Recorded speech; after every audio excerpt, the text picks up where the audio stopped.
that accompany pursuing a medical career, especially when it comes to navigating it on an international scale, as fellow nurses wants to grapple with the complexities of the process while also preparing for the international licensure exam applications is never an easy task.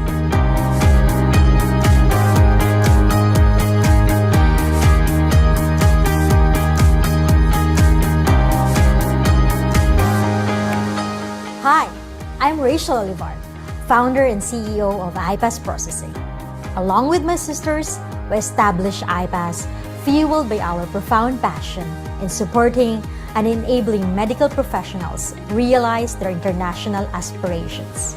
Aspiring nurses wishing to progress their careers abroad, especially in countries like the USA, Australia, Canada, New Zealand, UK, and the Middle East, are faced with the pressing challenge of passing the exam as well as the exam's application process. Due to the inherently complicated nature of the process, we at iPass decided to take on these responsibilities on behalf of our clients in order to expedite their work and give them more time to focus on preparing for their exams instead. Our goal to serve as catalyst for medical professionals has paved the path to countless nurses successfully achieving their coveted international goals. We provide international exam applications, specializing in international licensure applications for the USA, Canada, Australia, along with the license applications tailored to the regulatory standards of the Middle East, UK, and New Zealand. This broad reach across different regions allows us to cater to the diverse needs of healthcare professionals aspiring to practice in various parts of the world. Apart from making exam applications easier, we go above and beyond by offering a range of supplementary services that are specifically made to make the intricate requirements linked to international licensure simpler. iPass offers its services for NCLEX USA, Australia, and Canada, visa screen applications, license endorsement, license renewal services, score transfer, CGFNS applications, Australia CAP services for the pharmacies, and help with student visa applications for non-medical professionals intending to advance their studies in the promising land of Australia. On top of that, we also provide a holistic approach for the next generation NCLEX online review preparation program for our students aiming to pass their NCLEX USA, Australia, and Canada. This initiative is a reflection of our dedication to supporting prospective international nurses' knowledge and ensure they are well equipped as they take on their NCLEX exam, in addition to streamlining their application process. With our commitment in providing quality service to our clients where they experience a hassle-free and stress-free processing application, over thousands of nurses have been especially helped by iPass, ensuring to adopt a comprehensive strategy and pledge to put the needs of our customer first at every turn. Join us at iPass Processing as we set out on achieving a shared aspiration of turning your dreams into reality. We are more than excited to fulfill our mission in creating a change and impact in the lives of others. Together with your goals and our dedication, we will fulfill your nursing career goals years in the making. Visit our website at www.ipassprocessing.com or email us at inquiry@ipassprocessing.com. iPass Processing, your partners in making your international dreams a reality.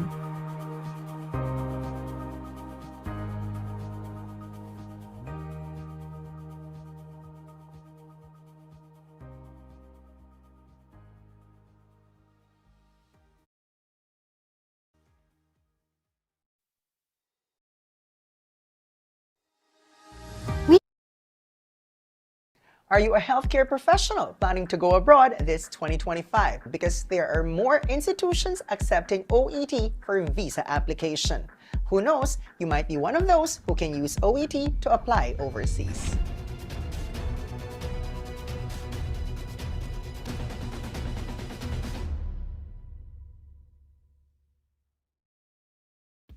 Hi, my name is Brian, one of your OET instructors here at 9.09er, and Sir Irvin Temporal, the founder and CEO of 9.09er. Today, we're going to be talking about the latest updates in OET this 2025. Let's begin with OET, or the Occupational English Test, as the preferred English examination of healthcare workers. So if we look at the composition of people taking OET, more than 75% are registered nurses.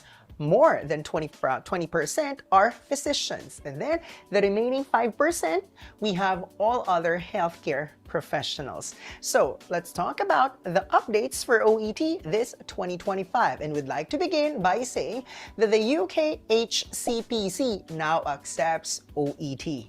Before, only IELTS for UKVI General Training was accepted. But this time, if you'd like to have your credentials assessed by UK HCPC, you can now take OET. So, which kinds of healthcare professionals can now use OET? We have physical therapists, occupational therapists, speech pathologists. So, if you're one of them, then yes, you can now use OET to go to the United Kingdom of Great Britain and Northern Ireland. Sir Brian, I heard that every March there's what we call an OET week. Is this true? And what's to be expected during OET week? That's right. This March, we are going to have the OET week, just like how it was in previous years. And usually, what we can expect for the OET week, although no final announcements have been made, are webinars, like online and face-to-face events that you should be watching out for. So stay tuned for updates. Always visit our Facebook page at 9.09er English to know more about the latest updates for OET, plus the OET week that is up and coming this March 2025. We are hoping that during the OET week, we are going to announce an upcoming discount on the actual examination. Now, this promo has been going on for several years, but there is no definite announcement. Sometimes they just announce, okay, today we have an ongoing sale for OET, but they usually wait for an event or an occasion or a season. And because they are celebrating OET week this March, who knows, this might also be the perfect opportunity for them to announce the upcoming discount for OET examination. The only way for you to know if it's already available is to follow 9.09er English on Facebook, because this is where we announce all of the latest updates. Now, speaking of OET, 9.09er already has books on Shopee and Amazon, but we were told by our OET instructors that we have more OET books coming up. Is that correct? Absolutely, sir. And we are planning to release more books for OET. You know how difficult it is to get materials for OET. And God knows how many years it has been since the last update of OET and the last books of OET were published. But 9.09er is actively supporting your journey towards passing the OET by providing more materials for you, and we are planning to release listening and reading compilations, more speaking and writing prompts that you can work on and practice with, more samples, and all of those we are going to release this year. So all you need to do is to follow us on Facebook, because we're going to make an announcement there, and always go to our Shopee page. Our books are also available on Amazon, just in case you're overseas and you can't purchase a book here in the Philippines, and go to our Shopee page. And guys, just to clarify, listening and reading for OET, exactly the same for all professions. It's in writing and in speaking, where the writing case notes and the speaking role play cards are more profession specific. So in OET writing, there's no such thing as essay writing, but all the other English exams have essay writing. For OET, the writing task is referral letter writing. And then for speaking, for other English examinations, it's more of interview or you talking to the computer. In OET, it's not like that. You talk to an interlocutor who usually plays the role of the patient or relative of the patient. That's why for OET writing and speaking, the case notes and role play cards are profession specific. Now, speaking of OET writing, last year, 9.09er English launched our OET AI-powered writing correction. Who would have thought that AI can now be incorporated in preparation for various English exams? So Sir Brian right here developed our AI-powered writing correction for OET. Please tell us more about this, Sir Brian. Oh, that's an exciting announcement that we'd want to make. We have the AI-powered writing correction. So just in case you're very busy, you're occupied with your life, and you don't have time to have one-on-one tutorials, but you still want to have your writing tasks, your letters assessed, then you can use our AI utility. All you need to do is to paste the case notes as well as the response that you have. And what our AI utility will do is, in just seconds, you get feedback for all of the criteria of the OET, and our AI utility will also enable you to understand what things you did right and what things might be improved, plus what can be done so that your scores will get higher for the OET. And you get that feedback instantly in just less than a few seconds, maybe 5 seconds, you have your instant feedback already. So it's so convenient, and you can use it any time of the day, even during the wee hours. If I may add, we're the only English review center in the Philippines with AI-powered writing correction for IELTS, OET, PTE. What about the world? Have you encountered other centers offering AI-powered writing correction for Honestly, OET? I haven't really seen one because the algorithm and the configuration can be so sophisticated that a lot of people might not want to invest some time, energy, and effort in developing it. But here at 9.09er, we are committed in training the AI so that you will get your feedback accurately for the OET in minutes. And we are known to charge reasonable prices. So how reasonable is our AI-powered writing correction for Also OET? reasonable. It's just 750 pesos for 1 month of unlimited access. Yes, you heard that right. Unlimited access. So no matter how many letters you have checked, and no matter how many times you use the utility, that's okay. You get 1 month access for just 750 pesos. If I may add, how much does Sangyupsal cost now? 599? 599, 600, yes. Guys, 599 pesos gone in 2 hours. But with your 750 pesos, that's for 1 month. That's why our prices are really reasonable. So we've shared with you the latest OET updates this 2025. Which topics would you like us to cover in our future videos? Would you like us to compare the other English examinations? Or would you like us to present the advantages and disadvantages for each English test? Or which English exam do we recommend for a specific type of visa? There's so much more to cover. That's why all you have to do is to use the comment section. Let us know your thoughts because we read your comments. We are listening to you. So the next time around when we launch new videos, we might have what you're looking for. Once again, this is 9.09er English. Don't forget to like and subscribe, and we hope to see you in our future videos. Bye-bye!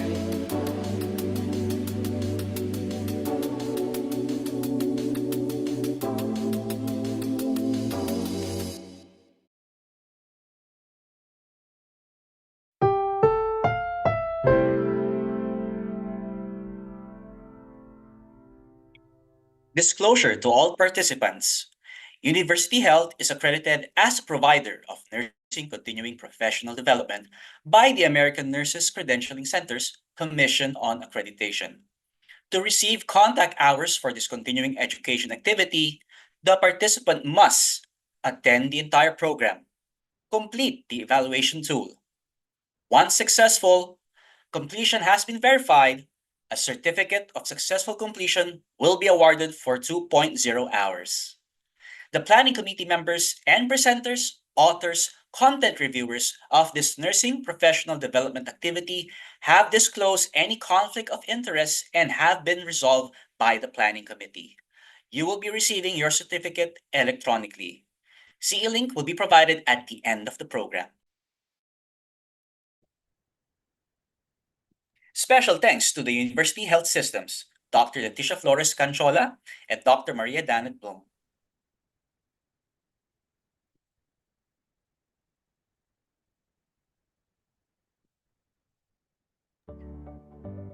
Don't forget, make sure to do the required web check-in. Only participants who check in will be eligible for the raffle draw. The link has been shared in your respective chats in Zoom and in YouTube. If you have a mobile device, scan the QR code now. Don't forget, do the check-in today.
All right, we're giving everyone 1 more minute to make sure that you check in today. Again, we want to make sure all participants who check in will be eligible for the raffle draw today. We have a lot of prizes in store for you today, thanks to our many sponsors. So don't miss out on the chance to win different cash prizes and so much more. Again, don't forget, check in, scan the QR code, or use the link shared in the chat today.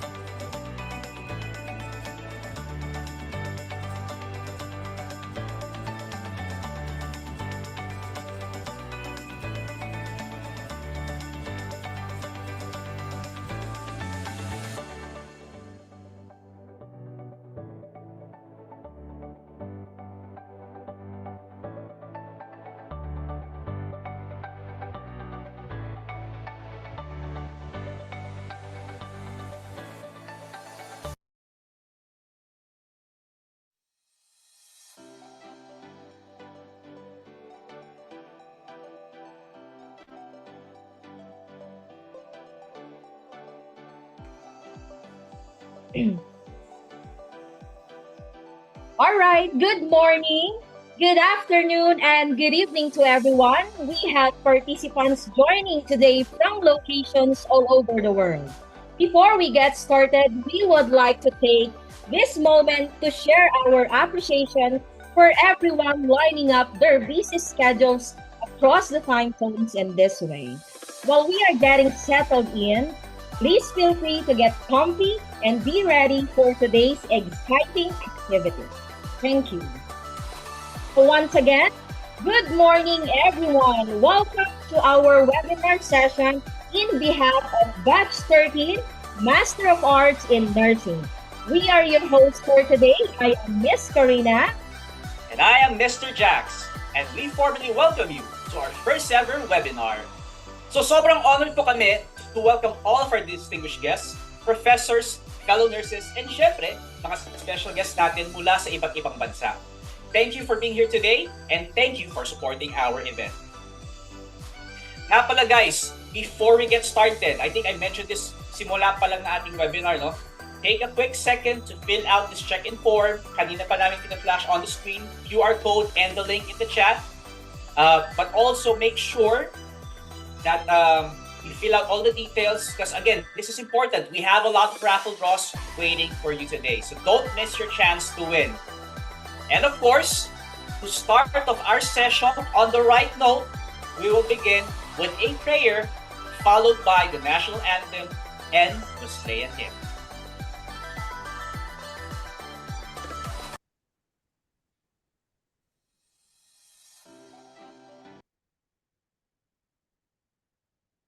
Holy Father, we come to you today with humble hearts, seeking your guidance and wisdom as we begin this program.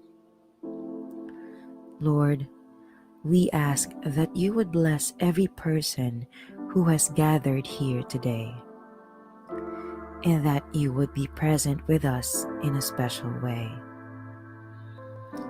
We pray that this program would be a time of learning, growth, and fellowship for all of us. Help us to listen to one another with open hearts and open minds, and to support one another as we strive to serve you in all that we do. Please give us the strength and the courage to follow your will and to use the gifts and talents you have given us to make a positive difference in the world. We pray all of this in your holy name. Amen.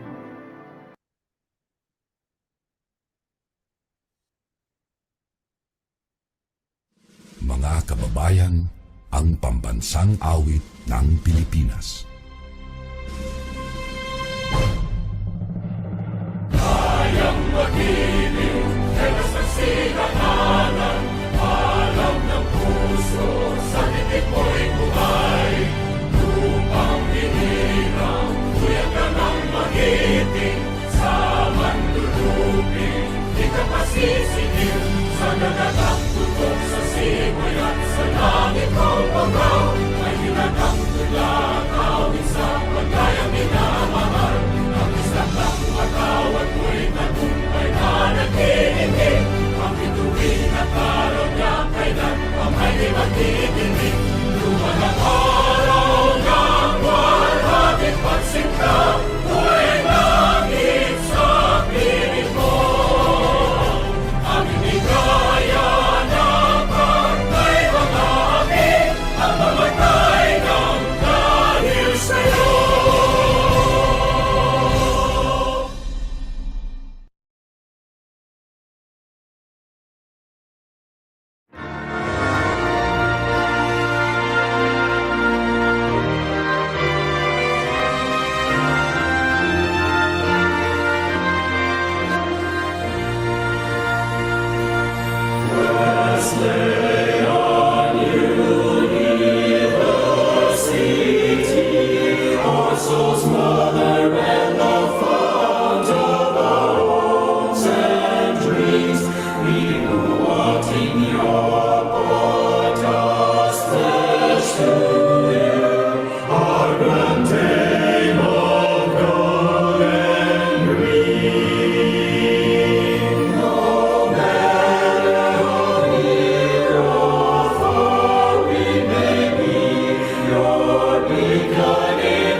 Okay, besties, mukhang kumpleto na tayo. We have over 1,000 participants right now in our Zoom. And as of this moment, mukhang may 1,000 plus na rin tayo sa ating YouTube live stream. So let's keep it going. And here comes my partner in this hosting gig, Miss Karina, for the opening remarks. All right, thank you, partner. Ladies and gentlemen, first of all, I would like to extend a sincere welcome to all of you for joining us today in this webinar hosted by Bat Curtin, Master of Arts in Nursing. With a heart full of gratitude, I greatly appreciate the participation of my dear classmates for today's event. Today's webinar is more than just a gathering. It is a learning compass that explores the dimensions of practice, research, and culture with the theme Advancing Leadership and Clinical Excellence in Person. As envisioned by my classmates of Batch 13, Master of Arts in Nursing Distance Learning, this event aims to explore the advancement of leadership skills developed through continuous learning. Second is to ensure clinically competent through evidence-based practice. And lastly, to manage a cultural approach by research and development. So, without any further ado, I hope today's webinar will be useful and interesting to all of you. Thank you very much. Good day and God bless us all. Ayan. Big thanks to Miss Corina for that awesome intro. Now, of course, let's shake off that Zoom lag with a fun little icebreaker. So, Games Committee, take it away.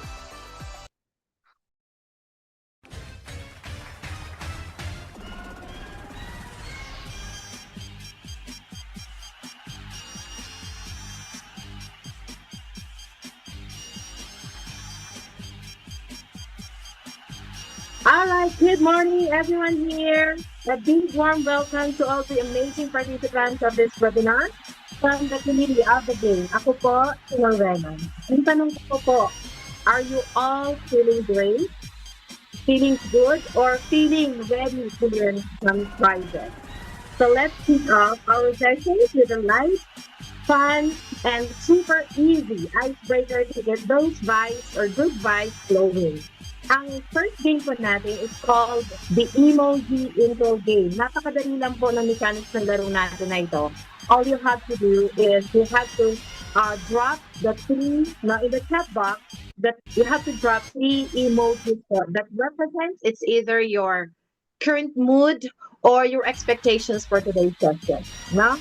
So napakadali lang po. Just 3 emojis lang po, and then you don't have to explain as to why you chose those emojis.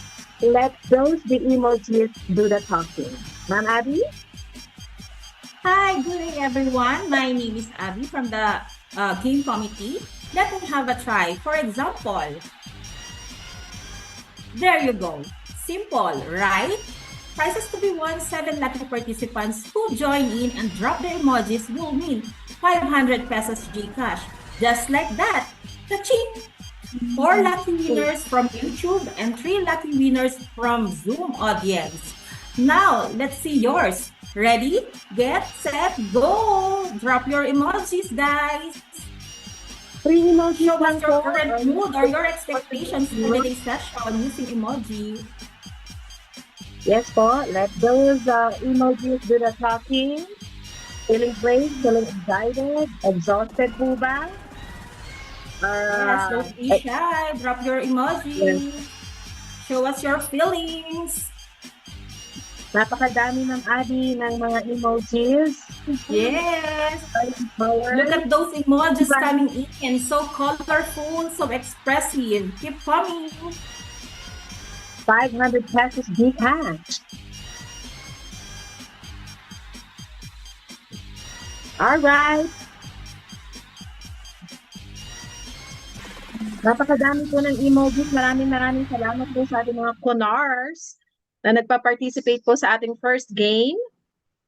Meron dito, puro heart, Ma'am Abby. Yes. You only have 10 seconds, guys. 10 seconds po to drop your emoji. Wow, thank you so much everyone for your enthusiastic participation for our emoji intro game. I must say the chat box looks amazing, full of colors, energy, and positive vibes. What a great way to kick off our webinar. And now, the moment we've been waiting for. It's time to announce the 7 lucky winners who will win 500 pesos Gcash. Okay, congratulations to who is the lucky winner? Let me see.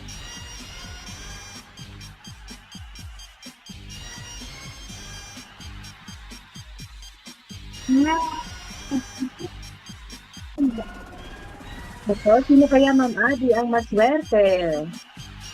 Yes, ma'am. Let me see the emojis. Sinong nauna sa screen natin? The first lucky winner of 500 pesos Gcash. Nanood ka lang, may 500 pesos Gcash ka na.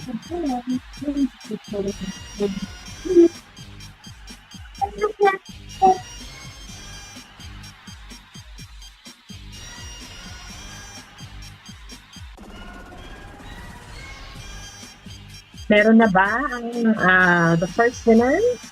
Meron na, ma'am. Congratulations to, this one is from Zoom audience. Congratulations to Danielle Rose, Rex Mariano, and Rafi Victorio. That is from our Zoom audience. Congratulations to our first winner of 500 pesos Gcash.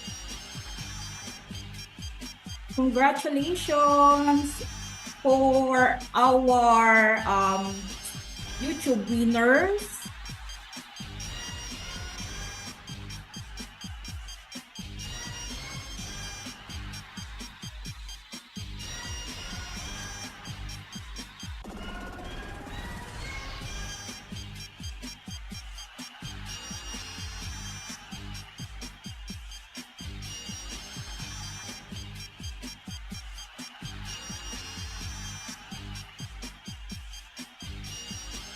Ma'am Abby? Hi. Ma'am Abby? Yes, sir. Yes, to help you out, we have some winners identified from our YouTube live stream right now. Tatlo po sila. Mind if I announce it for you guys? Yeah, please announce it, Sige, sir. So, na-identify po natin from our YouTube audience. Unang sa lahat, congratulations, Mr. Archie Alcantara. Congratulations. Second, Congratulations, audience Mr. Alcantara. is Miss Ana Lu Madredijo, second of our YouTube audience to win. And lastly, from YouTube, we have Miss Krista Kakulitan. Ayan po. So those are our three winners. Yeah. Thank you. Congratulations again to all our winners. Thank you, Sir Jax, for helping me out. To everyone else, thank you for joining us the game. No worries, we have more exciting segments and surprises lined up for you for today's session. So stay with us, stay engaged, and most of all, enjoy today's webinar. Make sure you stay with us until the very end of the webinar so you can claim your prize. Right after this session, please send us directly, please send the direct message on our Facebook page, link provided in the chat box, to claim your prize, which is the 500 pesos Gcash. One of our team member will get back to you shortly to assist with the claim, to claim your prize. Congratulations again, everyone. Ma'am Karina, take it away. Congratulations for our first game. All right, congratulations to all the winners from our first game. Thank you, game team. Thank you, Ma'am Abby and Ma'am Noreen. Paalala lang po to stay tuned with us because there are more prizes and chance of winning. So let's move on. Now we have the honor of welcoming someone who has been a role model, an inspiration, and one of the pillars from the Dean of Graduate School of the Wesleyan University of the Philippines. Please welcome Dr. John Mark Bonda. Where the boss is controlled. Warm greetings to all. Of course, to our esteemed resource speakers, Dr. Bloom and Dr. Chongson, our program head, Professor Maria Carmela del Rosario, our MAN faculty members joining us this morning, MAN students, and all other participants, isang magandang umaga po sa ating lahat.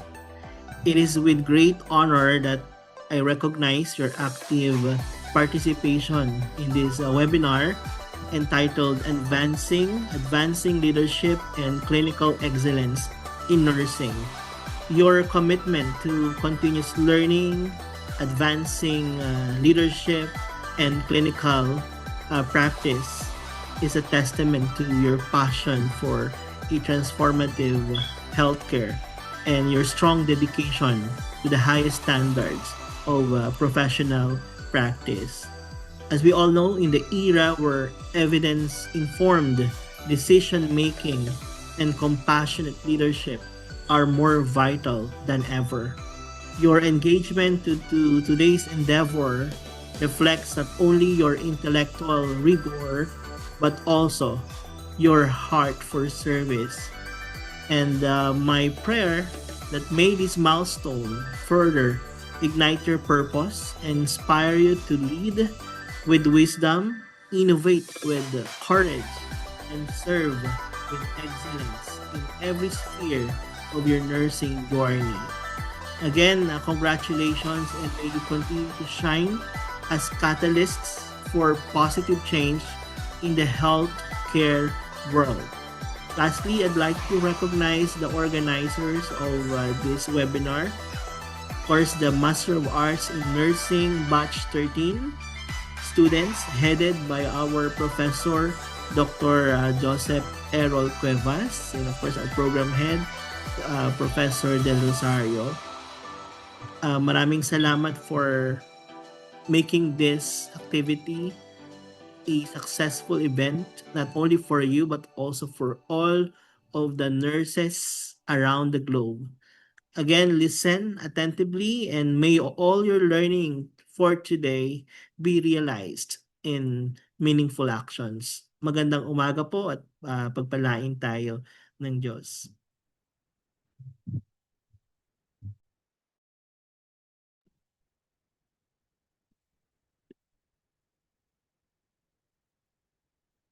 Thank you, Dr. Bondoc, for that insightful and welcoming words for everyone. Now it's time to recognize one of the highlights of today's webinar. It is our pleasure to introduce our first guest of speaker, to be done by no other than my partner, Mr. Jax. Now, Dr. Merceditas Reyes Chongson is a distinguished nurse leader, health system manager, and transformational mentor whose career spans more than 4 decades of unwavering service to the nursing profession. With a rich background in both clinical and administrative leadership, she served as the chief nurse of Bulacan Medical Center for over 25 years, where she became a pillar of strategic innovation, ethical practice, and compassionate service to the Filipino people.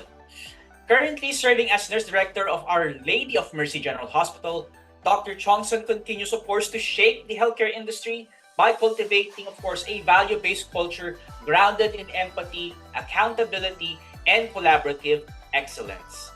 Let's see, she has her academic, of course, achievements includes a doctorate in nursing management from the Trinity University of Asia and a Master's of Science in Nursing from Baliwag University, which equips her with the scholarly depth and operational insight to lead a complex health system. Beyond, of course, the hospital corridors, she has been a visionary force in national serving nursing organizations, including ANSAP, MCNAP, and the Philippine Nurses Association, where she served as Bulacan Chapter President, Advisor, and Regional Officer.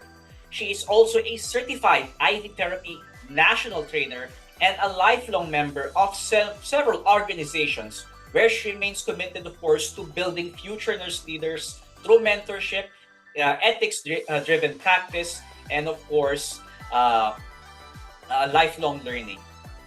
Now, Dr. Chongson, of course, stands not only as a symbol of leadership longevity, but as a living legacy. One who continues to inspire a generation of nurses to rise, lead, and serve with courage, compassion, and of course, integrity. So, Let's take this time to get inspired and let's give it up for Dr. Merceditas R. Chongson, DNM, MSN, RN, as she takes us through her talk, The Future is You, Cultivating Courageous, Compassionate Nurse Leaders of the New Era in Healthcare. So keep your mics on mute and type your questions in the chat. Okay, thank you, Mr. Jax, for that kind introduction. Good morning, everyone. Dean of Wesleyan University, Dr. Bondok, the organizing team, and all participants. I am honored to be with you today to share a few reflections on a subject very close to my heart, and that is cultivating leadership in nursing. Throughout my 4 decades of service, from being a general staff nurse to serving as nurse director and as a speaker and trainer across the country and beyond, one lesson has remained constant. Leadership in nursing is not defined by position, but by purpose. Leadership begins the moment a nurse chooses to advocate for a patient, steps up to mentor a colleague, or dares to innovate in the face of challenges. It grows stronger each time we lead, not with authority, but with compassion, competence, and commitment, the very core values that guide our practice. During my years at the Bulacan Medical Center and in various educational and leadership roles, I learned that nurses become true leaders when they empowered others, whether training future nurses in the classroom, guiding team during crisis, or speaking to fellow professionals here and abroad. The goal has always been the same: to uplift, to educate, and to serve. So to cultivate leadership, we must be intentional by being model integrity, that in every action, no matter how small, create safe spaces where young nurses can ask, learn, and grow. Invest in continuous learning, not only for those we guide. So to every nurse in this webinar, whether you are at bedside or in the boardroom, your voice matters. Leadership is already within you. Nurture it with humility, fuel it with knowledge, and lead with a heart and anchored in service. As we move forward, let us remember the future of nursing will be shaped not just by policies or technology, but leaders like you, compassionate, courageous, and committed to care. So may we all continue to lead with purpose. And the objectives of this, by the end of the session, you will be able to define the evolving role of nurse leaders and explain how leadership styles impact clinical practice and team dynamics. 2, identify key values and competencies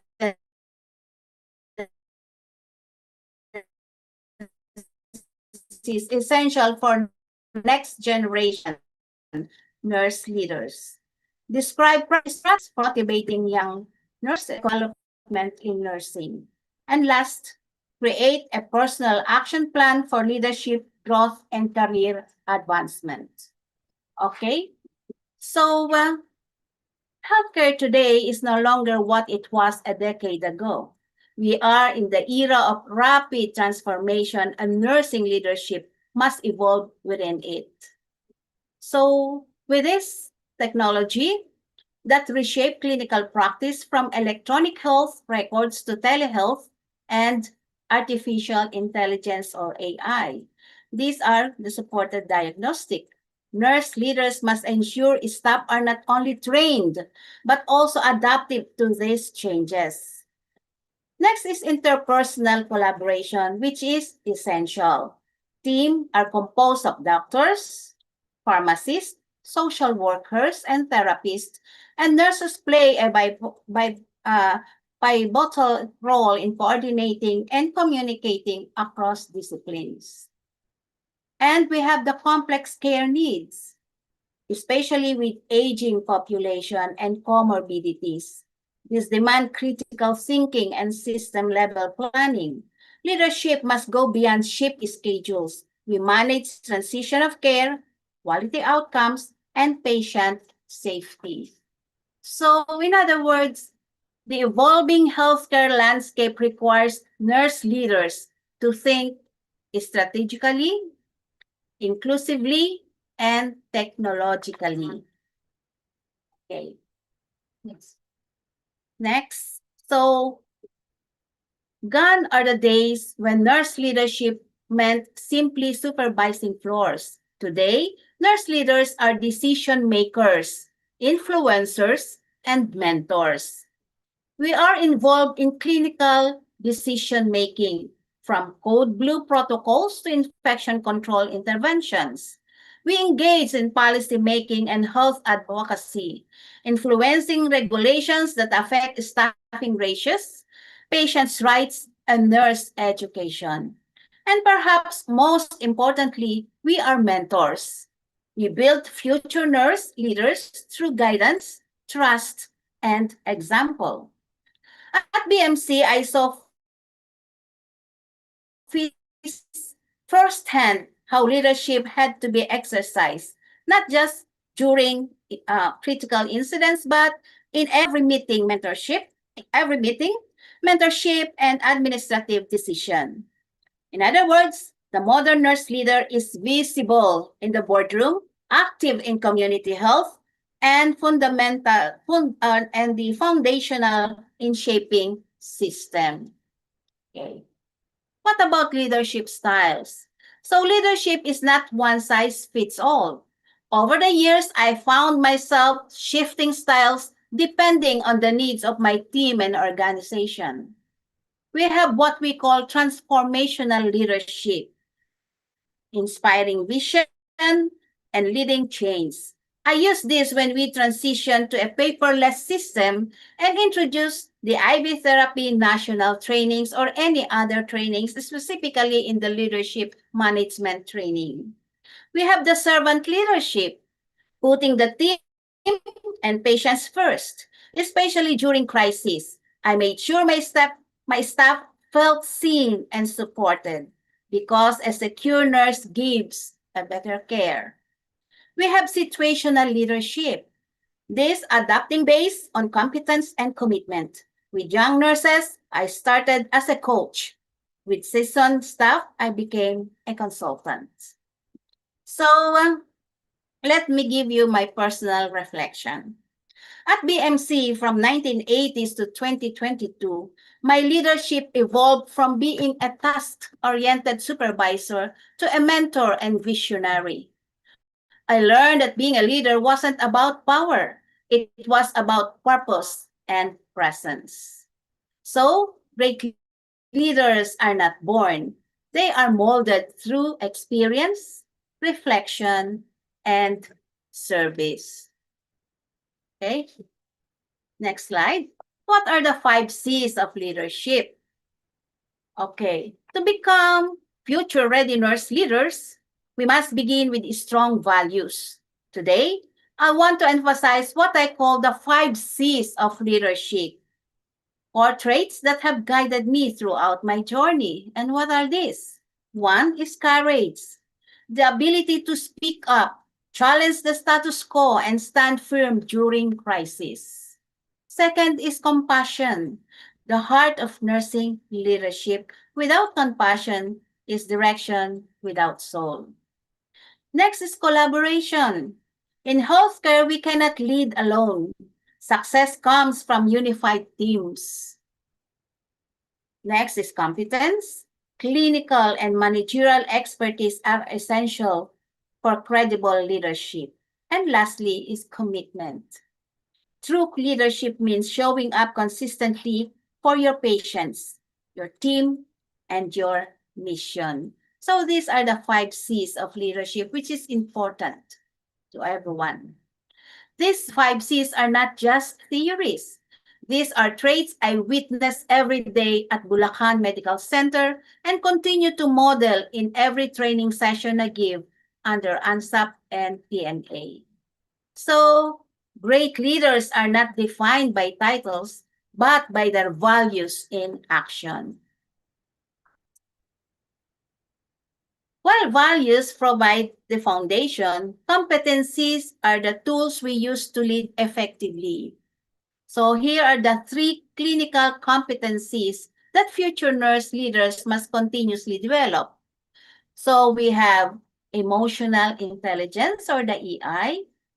It's more than empathy. It's self-awareness, regulation, and understanding others. In high-stress environments, EI, or emotional intelligence, helps to de-escalate conflicts and support our teams. Then we have the communication, a leader's ability to listen. Sabi nga nila, listening is different from hearing. So, deliver feedback and articulate vision impacts patient care and team morale. In my role as chief nurse, open communication helps bridge gaps between administration and bedside staff.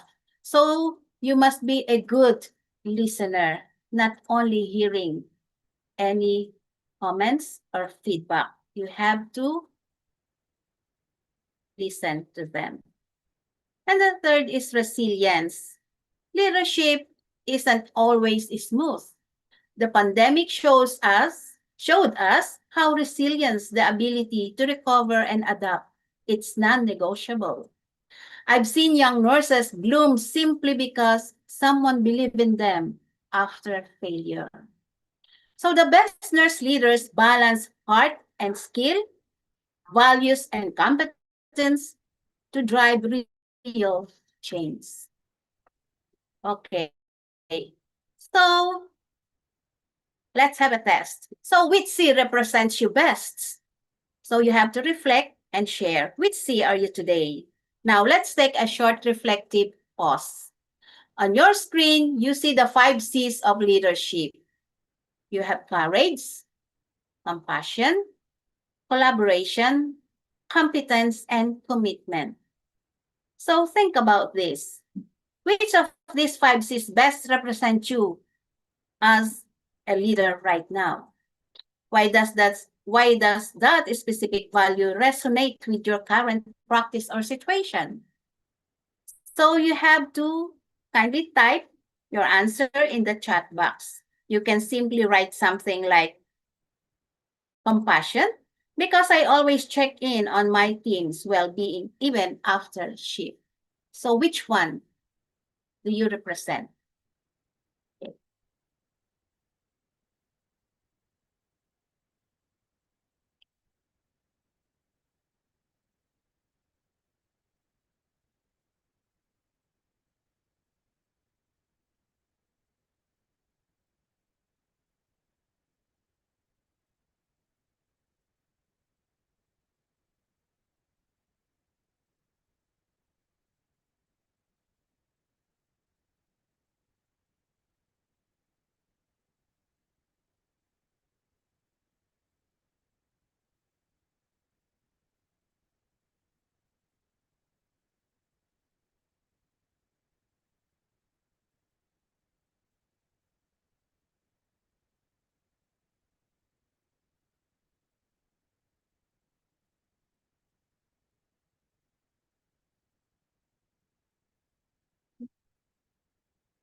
Okay, does everyone answered? Okay, I can see others are still answering.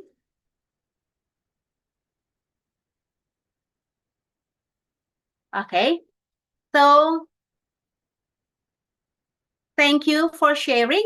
I see so many powerful responses in the chat, and some of you identified compassion and commitment. Thank you very much. So others choose courage, others choose all. So commitment, especially in rural or under-resourced settings, that's the beauty of nursing leadership. It's dynamic and deep personal. Let's remember, no matter which C defines you today, the goal is to grow into all 5 as your leadership journey continues. So leadership is not about being in charge. And it's about taking care of those in your charts, according to Simon Sinek. Okay.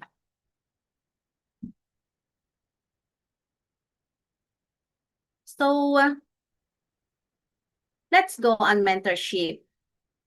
Why mentorship matters in nursing?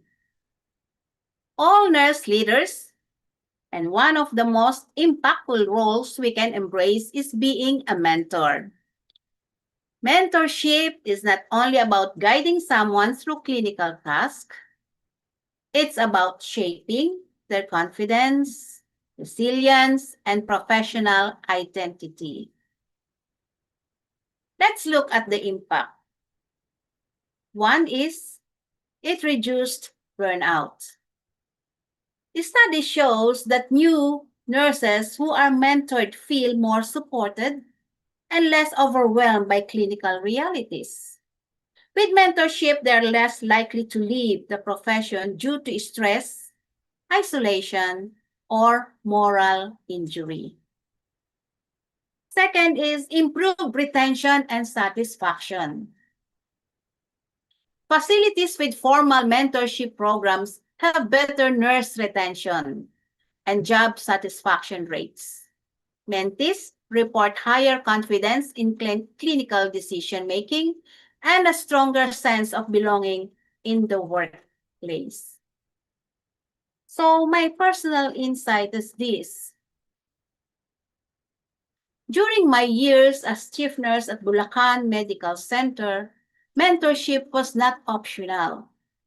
It was essential. Every new nurse deserved a solid foundation, and that began with proper guidance. So this is important. I always tell my staff, every time you have a new hired nurses and assigned in your unit, you have to coach and mentor these new hired nurses. I always tell this in my IB therapy lectures. Lagi kong sinasabi, what if you didn't coach, mentored, or teach your staff nurses? And there will come a time you will be a patient.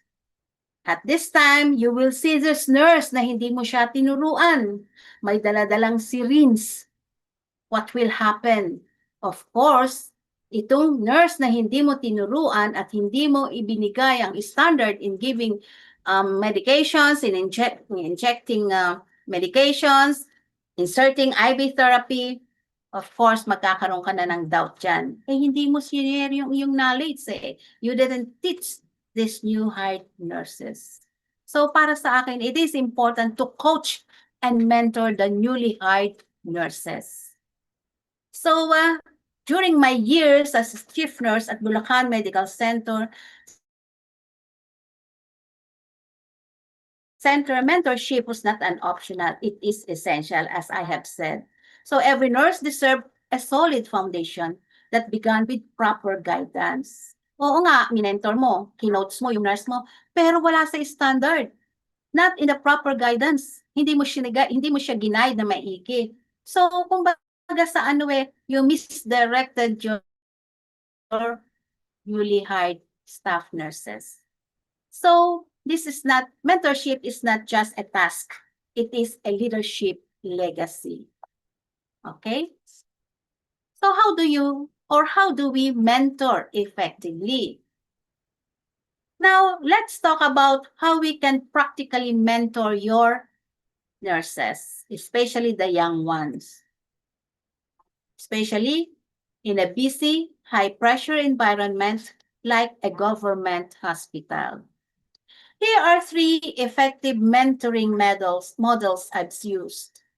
One is preceptorship, that is one-on-one partnership with an experienced nurse during onboarding.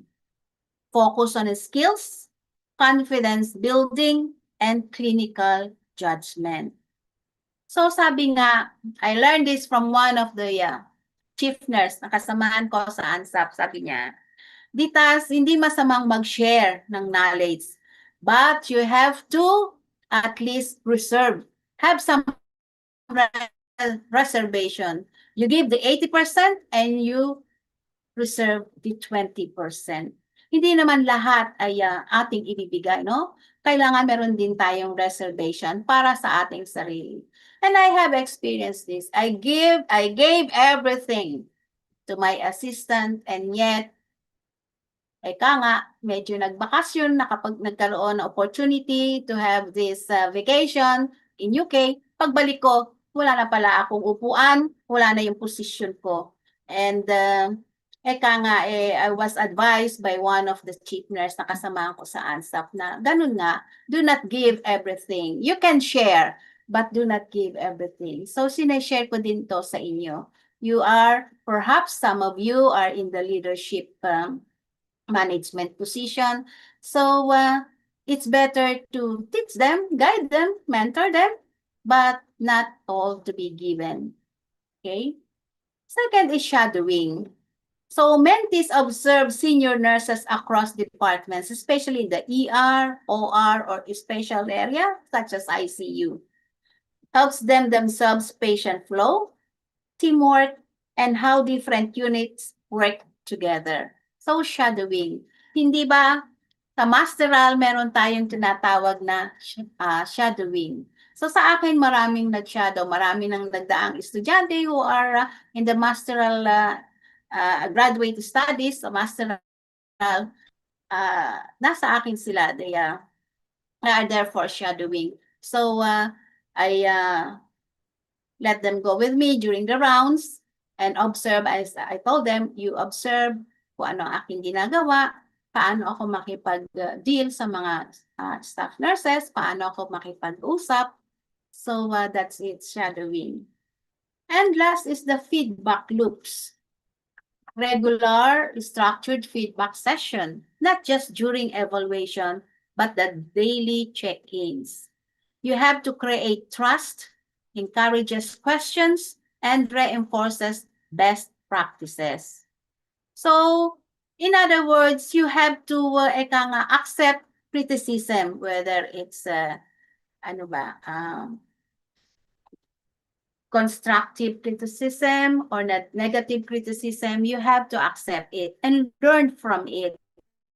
Huwag kang maging nega, sabi nga nila. Huwag kang maging bitter kung somebody criticize you. You have to accept it. And from that criticism, especially if it is a negative one, you have to think, paano ko ito ma-turn or ma-change into constructive one, into a positive one.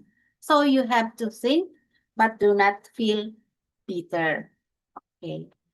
So, let me give you the real life example. At BMC, when we train newly hired nurses for intravenous therapy, we didn't just teach the skills. We paired them with experienced preceptors, walked with them through real cases, and offered structured feedback. Later, many of those young nurses became the trainers themselves, a cycle of empowerment. Diba? Umiikot lang, no? We teach, they learn.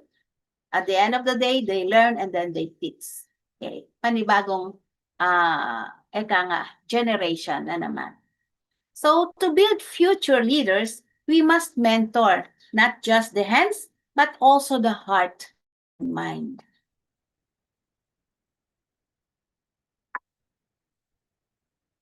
Okay. Let me give you this Patricia Benner's framework. So, meron tayong 5 that truly evolve as nurse leaders. We must recognize that growth is a process. One powerful model that guides us is Patricia Benner's From Novice to Expert framework. Excuse me. So, there are 5 stages. First is the novice. The novice are the neophytes or the beginners with no experience. Marami ngayon, sa akin, sa hospital, mostly ang nag-a-apply ay mga newly graduate or newly board passers. So, wala pa itong mga experience. Bibihira ang nag-a-apply sa akin na with experience. So, in here, maya-apply mo na ngayon ang iyong mentoring, preceptorship, and coaching. Huwag tayong madamot. Huwag nating expectin na eka nga ay alam na nila. Yes, they have learned this in the undergrad. Katulad ng IV therapy, ang sabi nila, it has been included in the BSN curriculum. But when I teach in Yanga, I am in the clinical skills, I observe yung IV therapy na kanilang tinuturo. So, yes, there is the standards. They have the return demo, but there's no actual demonstration. Sa IV therapy training given by ANSAP, there is one-on-one IV insertion, and that is the practicum phase. And after that, aside from that, one-on-one, magkakaroon pa sila ng hospital experience, and that is inserting the IV in the patient. Actually, the real one, hindi yung kayo-kayo lang, kundi ito ay totoo ng pasyente na kanilang ini-insertan ng IV. When it comes to leadership and management naman, I train. As a matter of fact, I have chosen 4 supervising nurse and I am training them. Hinahayaan ko sila. I let them give their own ideas, share their own ideas, their opinions and everything. Hindi mo sila, yung iyo, hindi mo ipipilit kung ano yung iyo. Listen to them. Sabi ko nga kanina, hearing is different from listening, isn't it? So you have to listen to them. Guide them kung meron mang hindi tama. You have to call their attention and guide them by the true standards of the leadership and management. So it's just a matter of coaching and mentoring talaga. So after the novice, we have advanced beginner. This guided by rules that needs practice. Ito yung mga 1 year to 2 years hospital experience na. They are now in the advanced beginner. Then we have the competent one, more organized and efficient. Kasi competent na sila. They have self-confidence to do what is to be done. And this perhaps nasa 3 years and uses ang pananaw nila is not only yung mababaw, but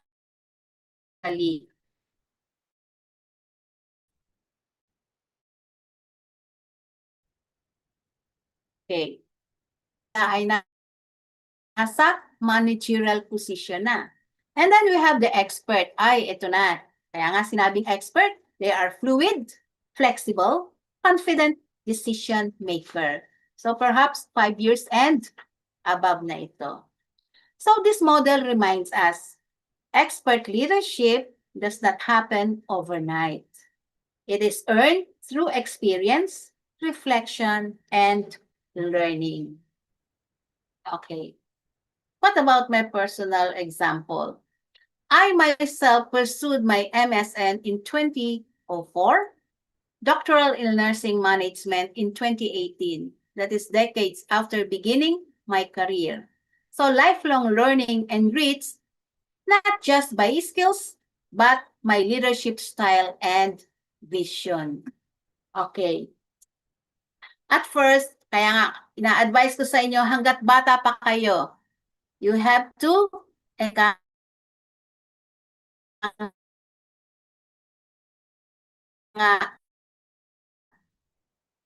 take your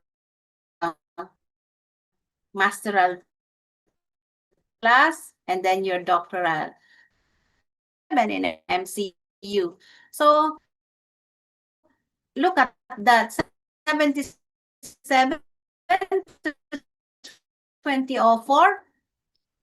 And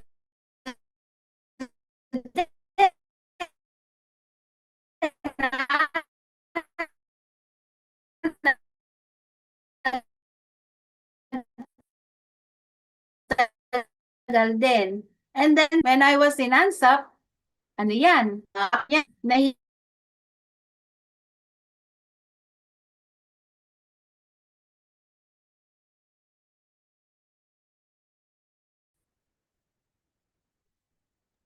Please stand by as we try to reconnect with our speaker. Thank you.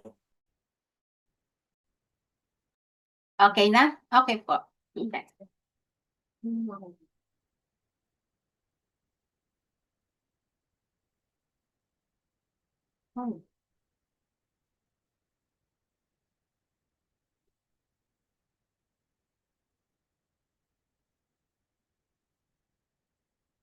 Okay. So,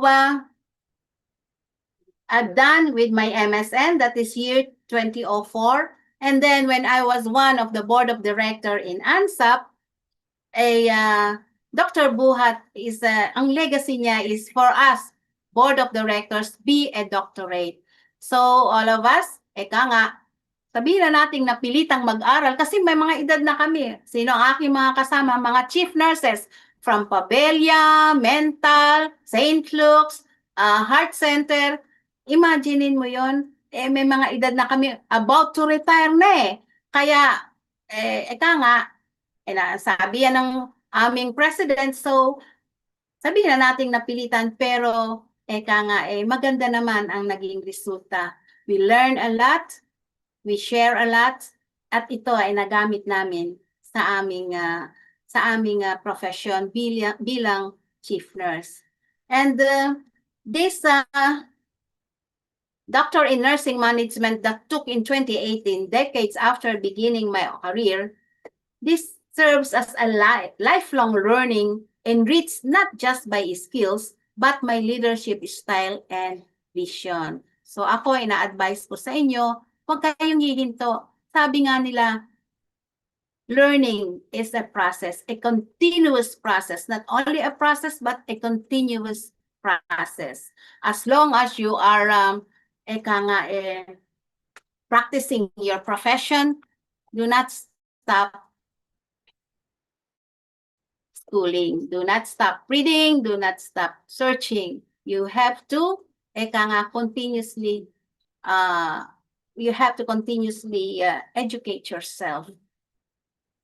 I also encourage my staff in BMC. Would you believe that ako lang the only doctorate sa buong Bulacan na chief nurse? But when I encourage my supervisors, my senior nurses, awa ng Diyos, marami na ngayong doctorate ngayon sa Bulacan, marami nang nakagraduate.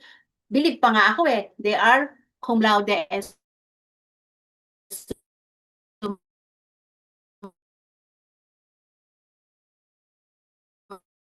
cum laude. Sabi ko nga, bakit nung ako ay nag-masteral, hindi man lang ako, samantala, mas marami akong experience kanila. And sabi ko nga,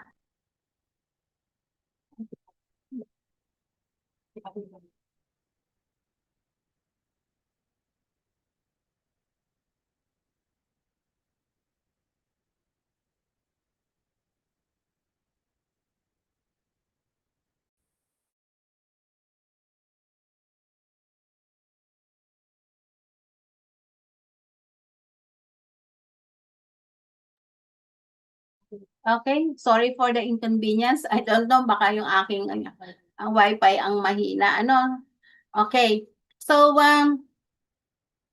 ito ay hindi ko sinarili ang pag-aaral, but I let my supervising nurse, my senior nurses, and even the staff na to continue study, to pursue their studies, especially in the masteral. And one strategy that I made when I was a senior nurse pa noon, I let them enroll in masteral. I gave them the off duty of Saturday. Naging mahirap on my part eh. Kasi lahat gusto nila mag-aral. So kung mayroon akong 3 estudyante na nag-aaral, nilagyan ko ito ng strategy. One is naka-off ng Saturday. One is from night duty, and the other one is night duty. Sabi ko, sakripisyong banal yan. If you want to take your masteral, you have to sacrifice. So it's a matter of giving or doing some strategy with regards to this. You want to learn, you want them to learn, then give the strategy. Okay, so many in Bulacan Medical Center are masteral na. Natutuwa naman ako dahil kahit wala na ako doon, nakikita ko pa rin at they're ika nga, they message me, ma'am, nakagraduate na ako, ma'am, salamat. So, nakakataba ng puso dahil, nga, yung legacy ko is continuously there, being, a coach, a mentor, or a teacher or what. Okay. So, how do we grow from novice to expert? There are 3 simple but powerful tools for personal and professional development. One is journaling. So reflect on daily experiences, decisions, and leadership challenges. Ask yourself, what went well? What can I do differently next time? So itong journaling, maririnig natin to You make your journal sa mga estudyante. But would you believe, up to now, I'm doing journaling. Sa everyday ko, sa opisina, after my office work, the whole day ko. Make rounds, analyze the census, kasi sa private kailangan laging mataas ang census. Sino ba ang nagpapasweldo? Hindi ba ang mga pasyente? So worried ako basta ang census ko is mababa. I have only 30 bed capacity. Sabi nga ng aking HR, this hospital is so cute, sabi niya ganon. Kasi nga maliit lang ang maliit lang ang bed capacity. So worried ako basta ang aming census is less than 20. Ano na yan hindi na magandang sign yan. Dapat ako ay nasa 25 and above. So I made my rounds, I talked to my staff. Hindi naman laging meeting. By chance, minsan naki-CR lang ako. Excuse me. Pagka-CR ko, I ask them, kumusta na kayo? Busy ba? Meron ba kayong problemang na-encounter? Ano ba? Sa mga doktor ba, meron ba kayong na-encounter na problema? Meron bang procedure na hindi nagawa? Bakit? So something like that. Yung bang pangkaraniwan, the ordinary conversation with your staff. That is nakakatulong yan. It helps a lot.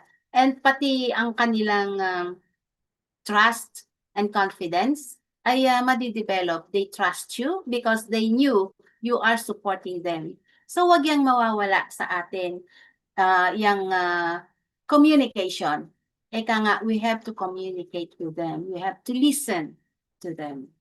Okay. So journaling.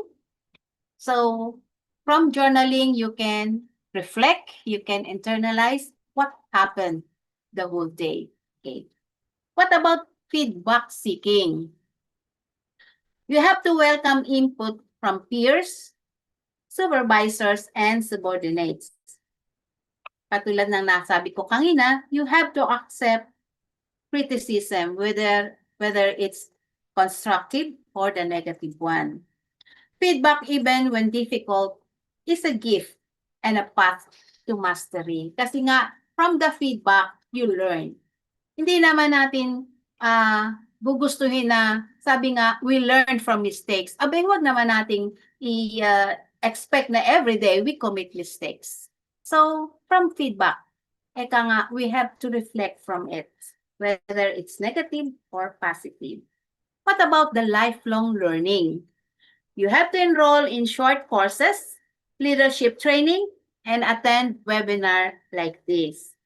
This enhances updated, aware, and oriented the participants. Lalo na ngayon, sabi nga, technology is fast changing. So dapat tayo ay aware, we are updated, and we are being enhanced.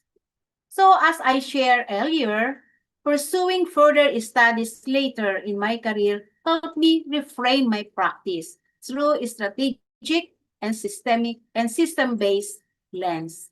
Kasi nga, fast-changing technology nga. So, great leaders stay curious. Growth is a deliberate and reflective process. So, position is position is not just a title. So you have to be curious in your position. You should know your job description as well as your duties and responsibilities. What is your role or what are your roles being a nurse manager? So this growth is deliberate and a reflective process. Okay. Now let's have action planning worksheet. Okay. Medyo ano ito. So as we wrap up this leadership journey, I encourage each one of you to build a simple yet powerful 5-step leadership action plan. So this is the format.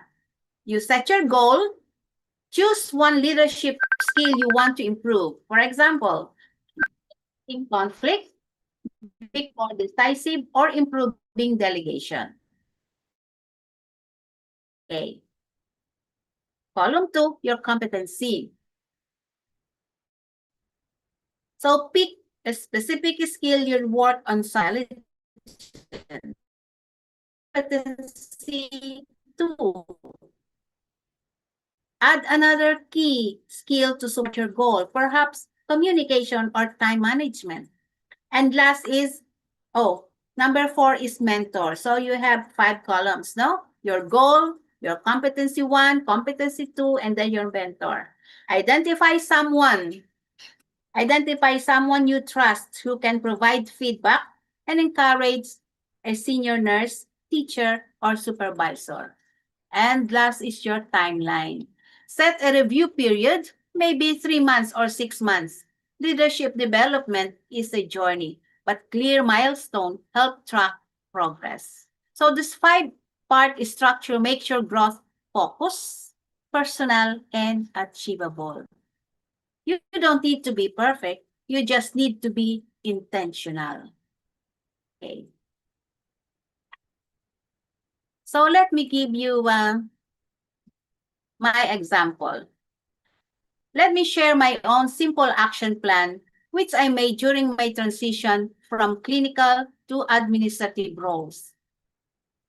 My goal is to strengthen compassionate communication, especially during critical care situations.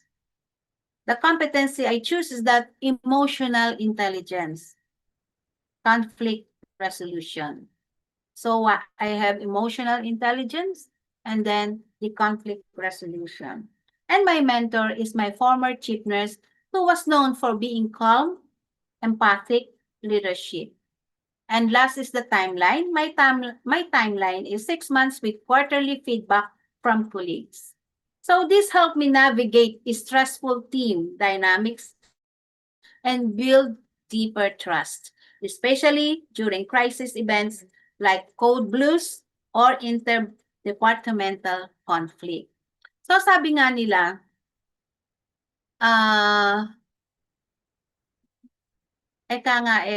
when a problem arises, you don't just act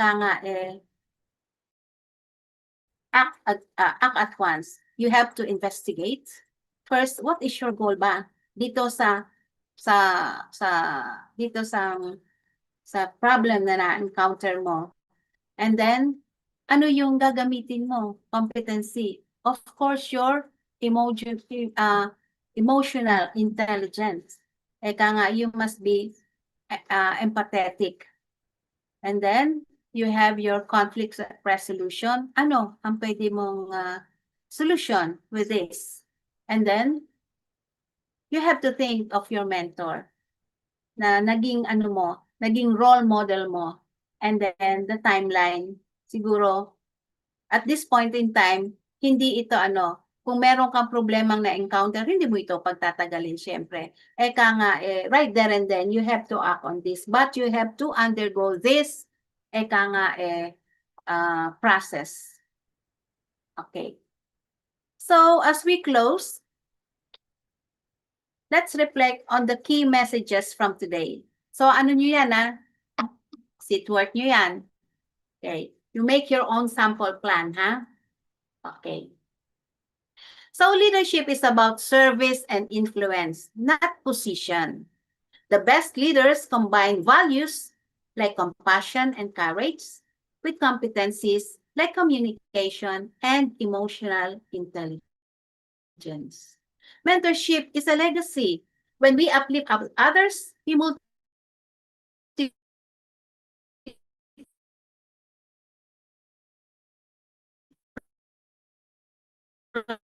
our impact. Hindi ba? In every generation. Okay, so it multiply our impact. Continuous growth is vital. No matter your age or title, it's never too late to evolve. Kaya nga sinasabi ko sa inyo.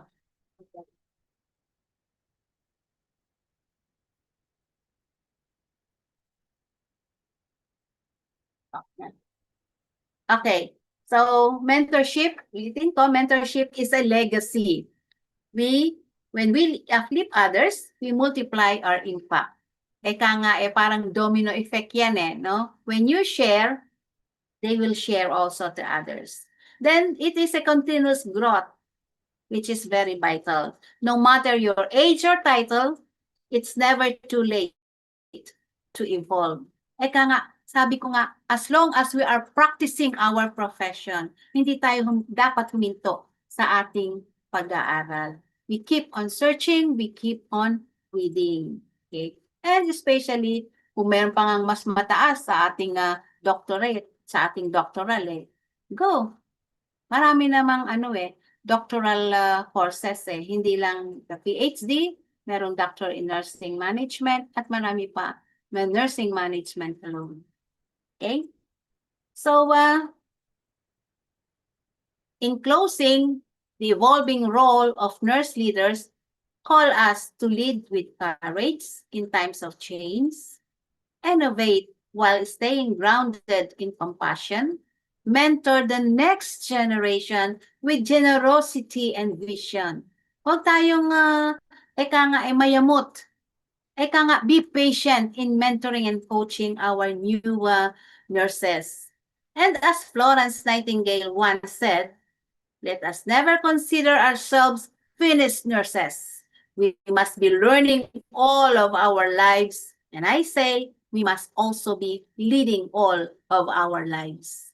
Thank you, and may you lead with heart and integrity.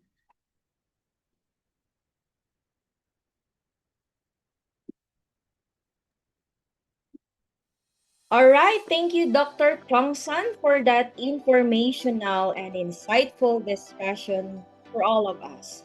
That is something we can take out for today's webinar. Now we open the floor for questions from the audience. Please type your questions in the chat box. We encourage to have at least 2 to 3 questions only. Just in case if no question at all coming from the audience, the speaker committee will be the one to ask to the speaker. So speaker committee, please take charge. Hello, everyone. Hello. Yes. Wait, my camera. Okay. Hello, everyone. I'm Lizelle from Speaker Committee. And indeed, thank you so much for that inspiring presentation, Dr. Chongson. We've heard some powerful insights about the challenges and opportunities ahead in nursing leadership. So I think let's proceed with the Q&A. And I think the audience have questions already here. So from Sir Fred Garcia. So, Dr. Chongson, are you ready? So, the first question is, as a novice nurse, how to handle bully mentors?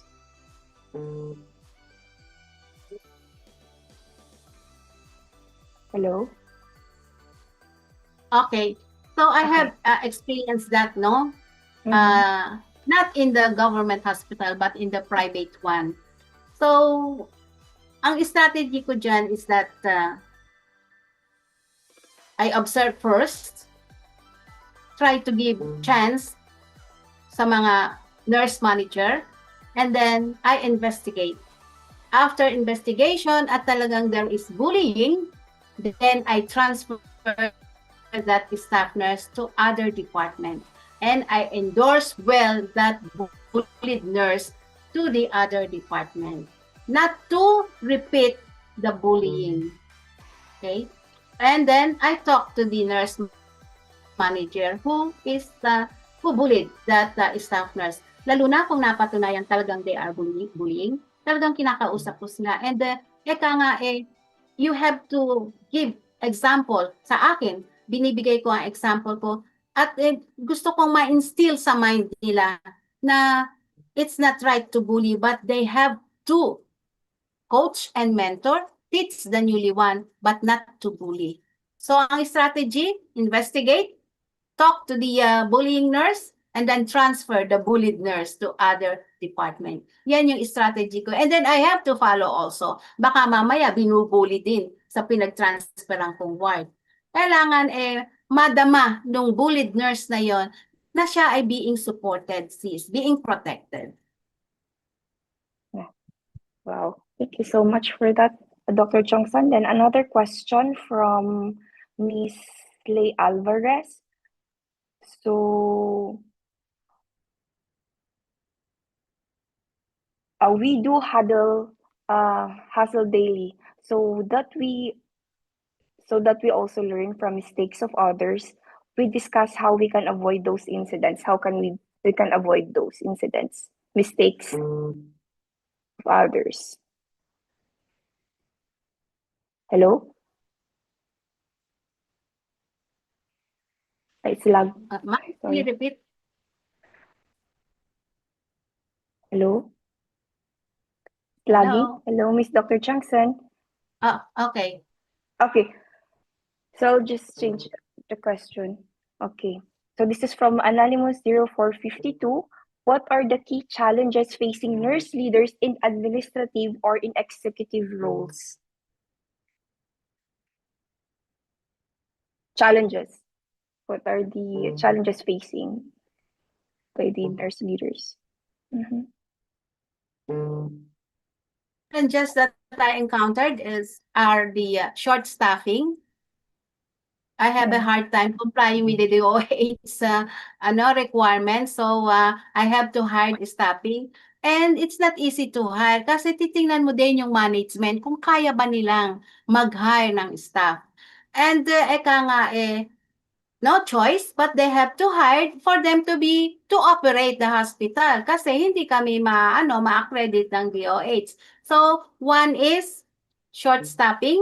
Second is, as we all know, hindi naman siguro lahat, pero sa generation ngayon ng mga nurses, para bang,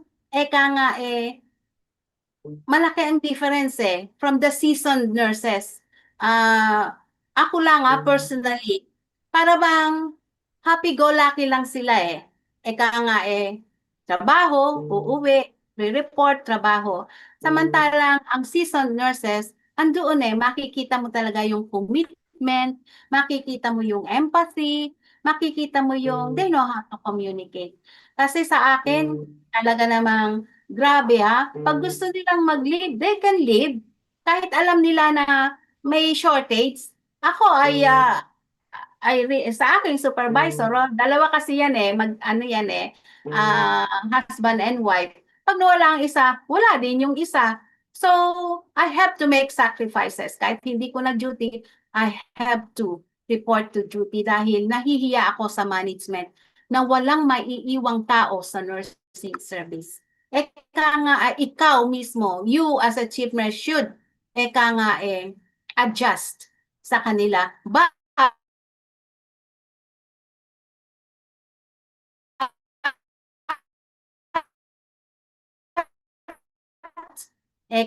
pagdating sa evaluation, alam mo yon yung magiging implikasyon noon, yung pagiging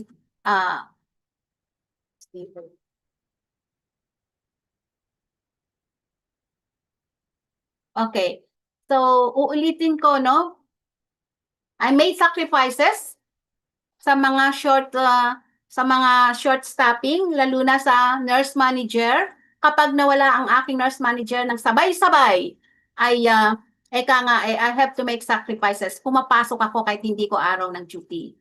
Pagdating naman sa staff nurses na as required by DOH, I have to talk to the management and explain to them na kapag hindi kumpleto ang required staffing ng DOH, may tendency i-downgrade or i-close or hindi mabigyan ng license to operate ang hospital.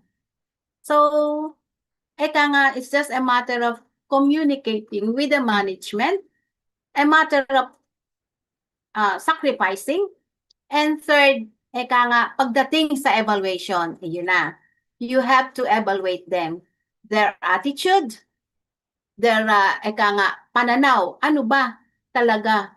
Do they understand the role and the responsibilities, duties and responsibilities of being a nurse manager? Same with the staff nurses. Okay? Mga sagot nila, ha?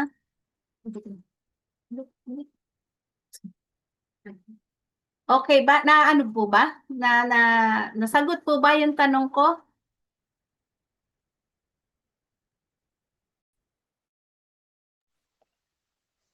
Hello?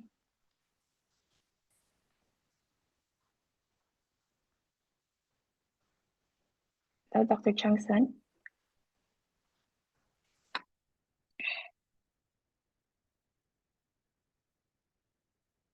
Mm-hmm. You have... Yeah. Yeah, thank you so much, Dr. Changson. So I have another question for you. Okay. Okay. So sorry for the logging. Sorry. So this question is from Jean Bebandor. So do you believe there is a gap in our nursing curriculum with regard to leadership and management training that may affect the preparedness of future nurses for leadership roles? Again, do you believe there is a gap in our nursing curriculum with regard to leadership and management training that may affect the preparedness of future nurses for leadership roles? Okay. I think there is a gap, pero hindi naman ganun kalaki. Because you see, when you are in the masteral class or masteral graduates, hindi ba, there is what we call shadowing.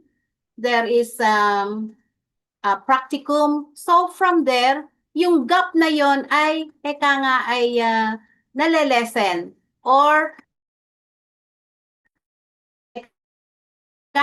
it's more on theoretical di ba? When we are theory Pero pagdating mo sa hospital, it's more on the practicum side.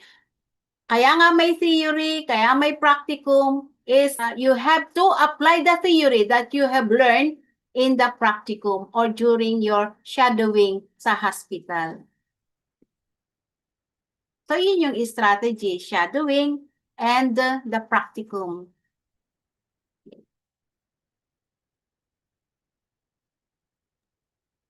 Thank you so much, Thank you so much, Dr. Chongson, for sharing your insights and thoughts. That's the end of our Q&A question.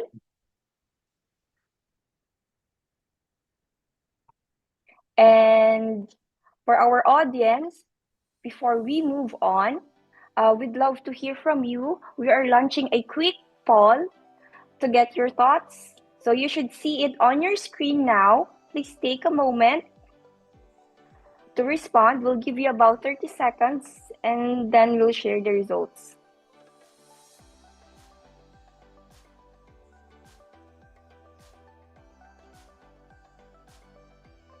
Masigit ko lang, Ma'am Lizelle, this poll is entitled The Future is You. Yes, Beshi, ikaw na. There are two main questions for this. Makikita din po ni Dr. Chongson ang inyong mga sagot. First question, of course, na tinatanong natin sa ating audience today in Zoom and YouTube is, what one word comes to mind when you think of a courageous leader? So yung mga choices na binigay natin sa audience natin is empowered, resilient, compassionate, grounded, authentic, and confident.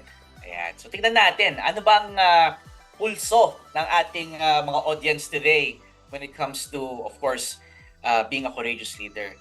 And then, of course, yung question number 2 natin sa poll is, what is your biggest barrier to stepping into leadership? So ang choices naman natin sa question na to, lack of confidence in my leadership abilities. Meron din yung not enough time or work-life balance concerns. Meron ding lack of mentorship or guidance. Next option, of course, is burnout or emotional exhaustion. At meron ding, I don't see myself as a leader kasi. And lastly, ang pinaka-last option nila, ang dami, ang hirap i-explain. So ayan pa yung mga choices nila. And I hope we have enough time. Pakita na ba natin yung results ng poll? Yes, sir. You may, sir. Oh. So for our poll, for the first question, so most of you answered empowered, 41%. And then for the second question, we have most of you answered lack of confidence in my leadership abilities, 38%. I think that's the end of the poll. And thank you so much. Anyway, thank you so much for your participation, Miss Karina.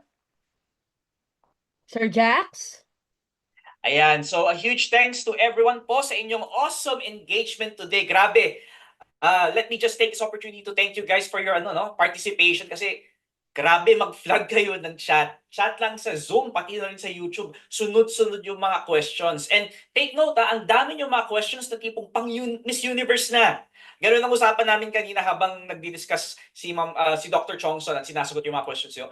Ang dami yung magagandang questions. So, of course, we weren't able to answer all of them, but hopefully, I think maybe we could just forward the questions to Dr. Chongson at the end of this webinar, and if she has time to answer them, we'll send you those answers through email na rin din po, no? Para at least may makuha pa tayong additional learning when we have the chance. Pero again, thank you so much for your engagement. And of course, Dr. Chongson, thank you for that inspiring lecture, and of course, for taking the time to answer all those questions. And of course, as a small token of our appreciation, we're honored to award you with a digital certificate. So please keep your video on for a quick photo op so we can capture this special moment. And of course, thank you again for being with us today. So let me just quickly read what the certificate says.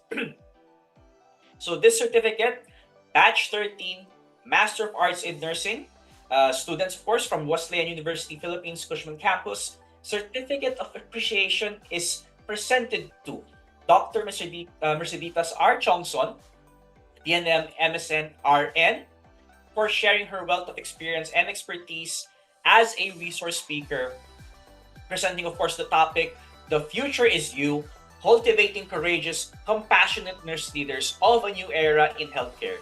Given this 14th day of January 2025 at Wesleyan University, Philippines, of Masters of the Arts in Nursing, Cabanatuan City Campus. Signed, of course, by Dr. John Mark F. Bondoc, Dean of the Graduate School, Wesleyan University. Also signed by Professor Maria Carmela C. Del Rosario, Program Head, Master of Arts in Nursing, Wesleyan University. And of course, Dr. Joseph Errol T. Cuevas, our course professor for this particular subject. Again, thank you so much, Ms. Karina. All right. So once again, thank you very much, Dr. Chongson, for accepting, of course, our invitation and choosing to instill us something we could keep as we go along with our masteral course. So partner, Mr. Jax? Ayan, mic test. So let's have a quick poll kasi nagulat kami sa daming attendees today. We weren't really expecting our webinar to be that full. na mag-overspill pa siya to YouTube. Sa YouTube din ang dami, over 1,000 din eh. Grabe. So, why not let's do a quick poll, no? Alamin natin saan ba galing ang mga nurses natin today that joined us today in our webinar. So, Yes. yes, Ma'am Casey, Ma'am Karen, if you could quickly launch the poll for me, please. It's a pulse check. Let's do a quick pulse check so we can literally find out where you are globally. So, sabi nga nila, Filipino nurses are everywhere, from the UK to the Middle East to US, Australia. Sabi nga nila, we're like Starbucks. May Pinoy nurse in every corner of the globe. Yeah. Alright, para nga po tayong kabute na tumutubo kahit saang lupalop ng mundo, just like the Starbucks, as Mr. Jack said. So, here's the fun poll. Paki-shoutout naman sa ating chat box kung saang lugar kayo. Where in the world are you currently working in? Choose your current locations. We've got options like USA, UK, Canada, Australia, Saudi, Germany, Japan, and of course, the Philippines, and among many other countries as well. And don't worry, this is just for fun, a little global roll call. Let's see where the hashtag Global Pinoy Nurses are at today. Poll is now live. You should see that on your screen. You can also select the poll on the screen right now or even type in the chat box para makita po natin. So cast your vote. Boto mo, of course, bantayan nyo. And Ang dami, sir. Ayan, ang dami nga eh. Gulat ako eh. Takan, Tarlac, Butuan City, Israel. Hello there. Baguio City. Uy, from Baguio, nice eh. From Pangasinan, Misamis Oriental. Ayan. Mountain Province, Davao City, Bacolod City. Hello. Ilocos Sur. Cavite, Tugigaraw. Ang dami, sir. Ang dami, mostly from the Philippines talaga yung mga audience natin ngayon. Pero alam ko meron din nagjo-join from other parts of the globe. Quick shoutout po to Mr. JP Pulikay and family. Nurses po sila sa Australia. They're joining us today via YouTube. Hello, sir. Hello. Shout out naman to my friend, Ma'am Remeline in YouTube Live from Our Lady of Fatima University, Valenzuela City, Metro Manila. Hello, ma'am. Wow. Thank you for watching. Ayan. Uy, meron din nagpapa-shoutout yung mga faculty of the College of Nursing of University of Baguio. Hello, ma'am. Thank you for joining us today. Hello, ma'am. Hello, sir. Ayan. Uy, parang meron din from Metro Manila. Uy, yes, meron din nagpapa-shoutout mga staff nurses ng OSMAC. Hospital ng Makati. Uy, talaga. Uy, thank you for joining us today as well sa ating webinar. Paano kaya nakaka-join itong mga ito? No? Naka-duty ba kayo? Hindi ba kayo pinapagalitan? Shout out din po sa mga nanonood sa YouTube ngayon. My fellow clinical instructors in Riverside College, Bacolod City. Hello mga ma'am and sir. Yan. Uy, may nagpapa-shoutout din, mga staff nurses ng Corpus Clinic and Hospital sa Sinait, Ilocos Sur. Nagpapa-shoutout din po ang mag-asawang Dr. Candelario. Hello po, ma'am. Hello po, Doc. Yan. Dami, ha? Ito din, sir, oh. From Disaster, ano to? Risk Reduction Management Office. NGCT of San Fernando, Pampanga. Hello, sir. Air Force Hospital Clark, Pampanga. Ayan. So mostly, no, yung mga active sa ating chat, of course, sa ating chat for Zoom and YouTube, ika nga talaga, no, mostly from the Philippines. And looking at the results right now, mukhang, wow, halos 90% talaga ng audience natin is from the Philippines. Although we do have like maybe 2 to 5% from the US, and then a small percentage from Canada, Saudi Arabia, and of course, other parts of the globe. Ayan. Dami nyo, Fairness. Okay? So, saan na ba tayo ngayon? So, I believe it's time for a quick icebreaker. Tama ba? Yes, sir. For the second time around, Committee for the Games, time to take over again the floor. All right, it's time for game. Hello, nurses all over the world. Are you still up? or down? Come on, I want to see in the chat box your thumbs up kung nakikinig pa kayo sa amin. Thumbs up, guys. That's the spirit. Now, before we continue with the rest of our program, let's take another short break. And of course, it means game time again. Are you ready to win 500 pesos GCash? The second game called the Special Roulette Spin. The mechanics of the game is very simple. Lahat ng participants ay automatically included sa game. We will be using online wheel spinner. At makikita nyo ito live sa inyong screen. We will spin the wheel, and when it stops, and your name pops up, tada! You're the lucky winner. No need to register or click. Just sit back, cross your finger, and hope your name pops up. Just like that. Easy and exciting, right? Dumay lang ito. Weng?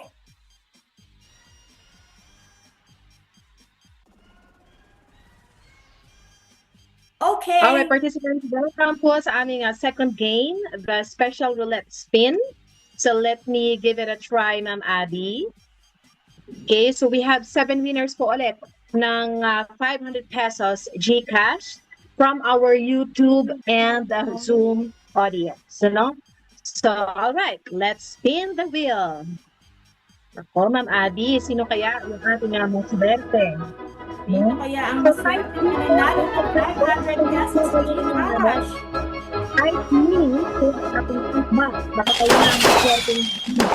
Our first winner, Clarissa Dizon Marisigan. Congratulations po! Congratulations, ma'am! Parang GCash po. Alright, so type me po dun sa ating chat box. Type me kung kayo ang kung gusto niyo kayo po ang mapili ng ating may bagang Roleta. Okay, type me. So next winner, let's spin the wheel. Who will be the lucky winner? Ito pastor Adi nag-type me. Ito na kaya ang maswerte. Rose Rabinos, our second lucky winner of 500 pesos GCash. Congratulations! Congratulations! Okay, mag-type po ulit tayo ng me para kayo po ang ating third lucky winner. Ma'am Abby, it's your turn to announce the third lucky winner. Okay, ma'am. Spin the wheel. Sino kaya ang mananalo? Sino ang pangatlong mananalo? Our third lucky winner is Nonna V. Makaset. Congratulations po! Congratulations, Nonna V. Makaset. Yes, naku, may nabasa ako dito. Me, sobrang haba. Napakadaming letter E.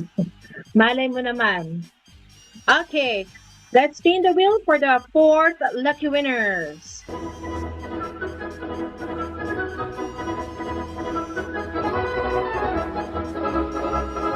Cross your fingers, guys. The next lucky winner is Miss Elaine Maura, Austria. Congratulations po. RN Man, kompleto siya, Ma'am Abby, RN Man. Yes. Okay. Congratulations. Wow. All right. We have 4 lucky winners na. So we have 3 more lucky winners po para sa ating mahiwagang roleta. Let's spin the wheel for the 5th lucky winner. Sino kaya ang tatlong lucky winners? Easy 500 pesos GCash. Congratulations, Jasmine Palad. Congratulations, Jasmine T. Palad. Nanood ka lang. Meron ka ng 500 pesos worth GCash. Pang-5 na natin siya, Ma'am Abby, ano? So we Yes, have ma'am. 2 more Lucky for the winner. lucky. Yes, meron po ulit tayong 2 na hinahanap. Sino kaya ang mahiwagang? 2 natitira. Let's spin the wheel.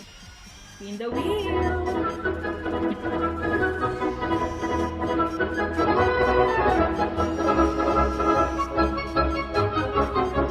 Ang swerte naman nila, ma'am. Congratulations, Mr. Jameson Leonardo! You win 500 pesos Congratulations, Gcash! Jason Leonardo! Nako, meron na lang isang natitira para sa ating second game, Ma'am Abby. Sino kaya Sino ang kaya? pang-pito? Spin the Ang lucky wheel! winner ng ating second game? Let's spin the wheel. Sino kaya ang last but not the least?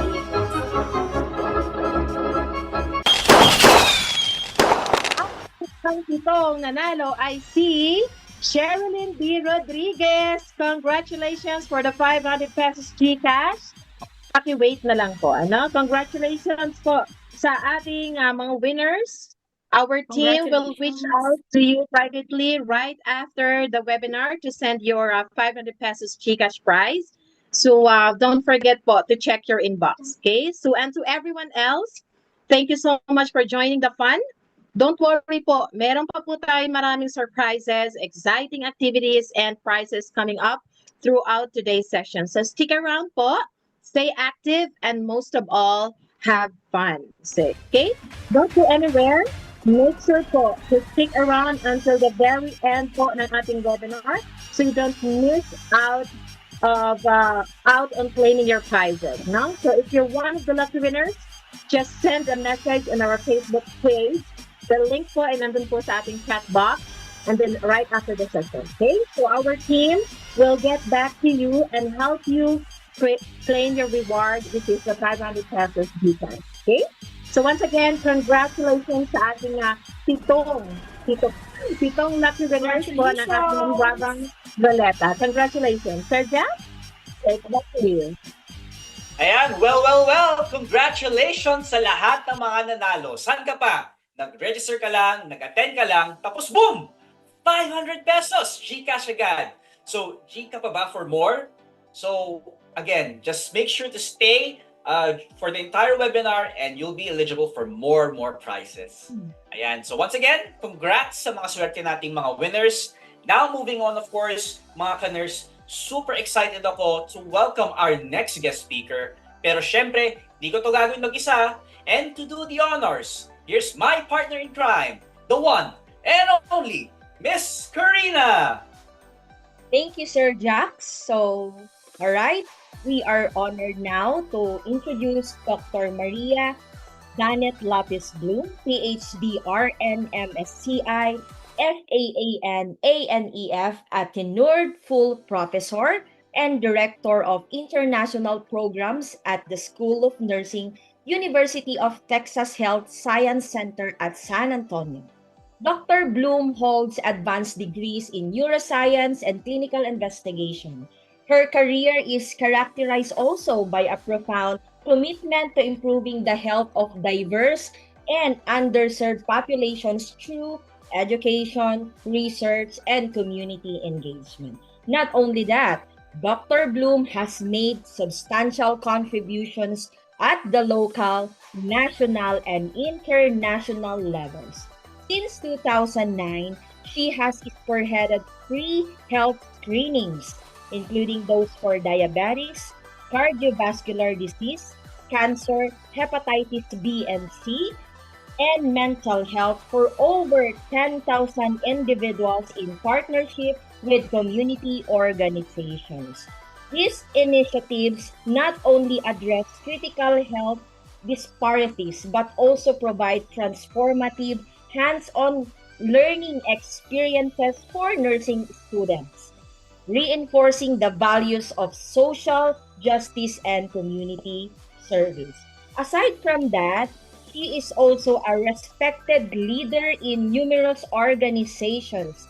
She is the past chair and current vice chair of the Philippine American Chamber of Commerce, Greater San Antonio, past president and advisory committee member of the Philippine Nurses Association of San Antonio, board representative for the Asian Alamo Alliance of San Antonio, and President-elect of the Texas Nurses Association District 8.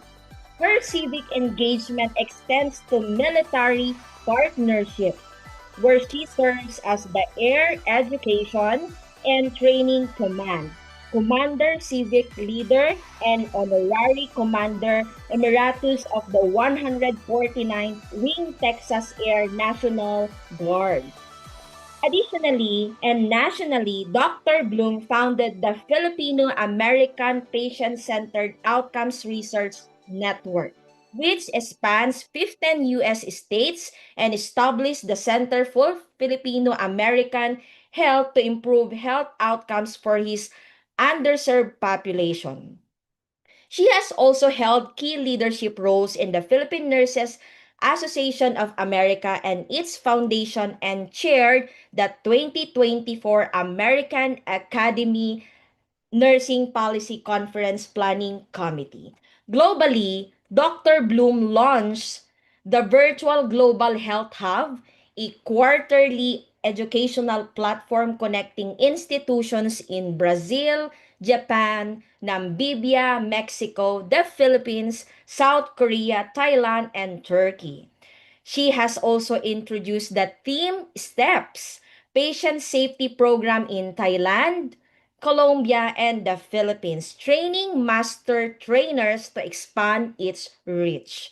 A prolific scholar, Dr. Bloom has authored numerous publications, including contributions to the neurobiology of stress-related disorders, has presented her work at conferences worldwide.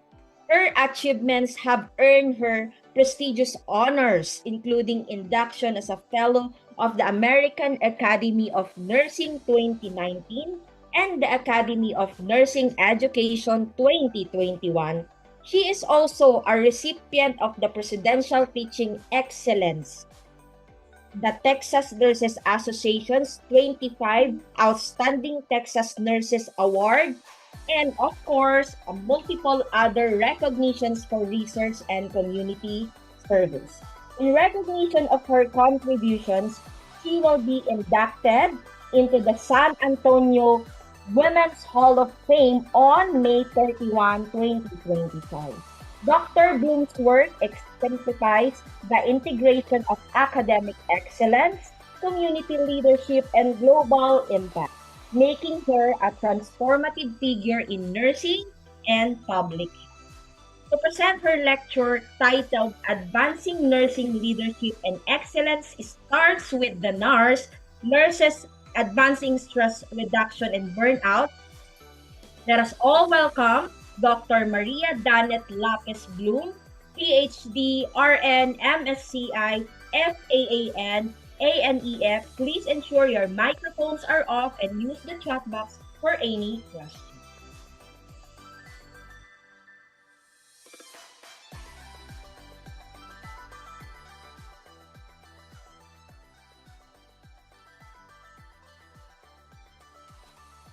Thank you so much for that kind introduction. Let me actually. Good evening, everyone, for those who are in the US, and good morning for those in United Kingdom and the Philippines. Let me switch off and share my screen with you.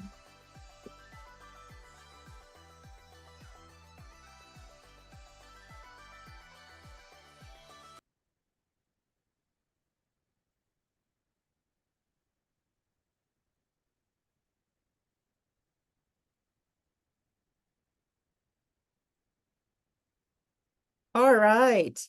Can you see my screen now? Yes, Doc. Wonderful. First of all, I would just like to thank everyone for this opportunity to share with you a little bit of my knowledge on this aspect. When I was asked by the team members, the executive team of this endeavor to give a talk, I thought I'll share with you one endeavor that I have started here in the United States towards stress reduction and burnout prevention among nurses, and I call it NURSE. So it's nurses advocating for reduction of stress and burnout. But it's also a play of words because really and truly, as mentioned by Dr. Chongson earlier, the advancement of nursing leadership and clinical excellence starts with you, and you are the future with us, all of us. So first of all, I would like to share with you that I don't have any conflict of interest. And thank you so much to Batch 13 once again for this opportunity. So here are my objectives for today, and really focusing on strategies to advance nursing leadership, but really focus on the individual and talk about self-care and leadership skills in order to foster a supportive work environment. And what I'm hoping to do is for you to be able to get away from this webinar with strategies for you to be able to reduce stress and hopefully prevent burnout. First of all, I would like to invite all of you to participate in this survey here. There is a link. Let me actually share this. I don't know if I'm still able to. You should be able to scan it, right? So just let me know if you're not able, you need the link.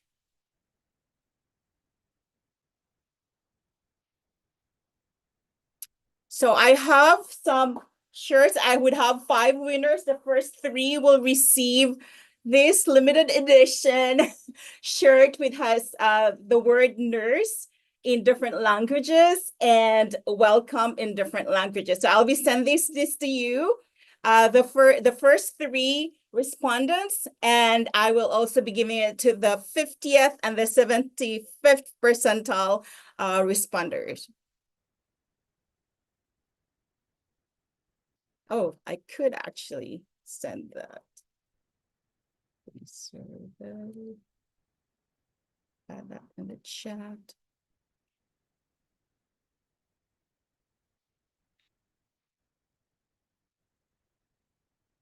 Oh, requesting access. Sorry.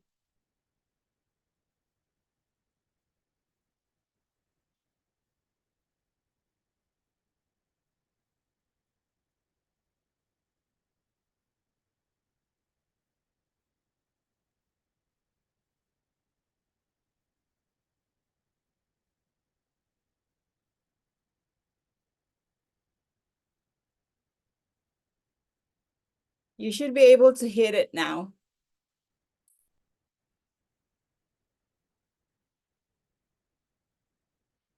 For those who were not able to access it before, just rescan, and you should be able to do it.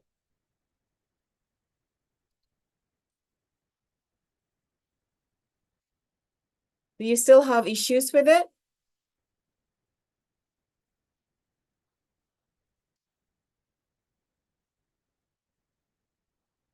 Oh, you don't have extra. So yes, let me give you the pre-survey link here. Will the link work?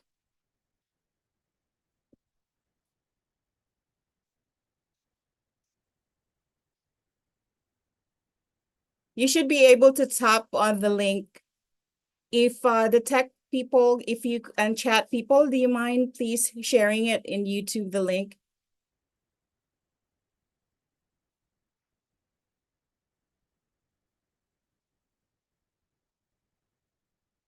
All right. So I'll move on to the next one. Let me see.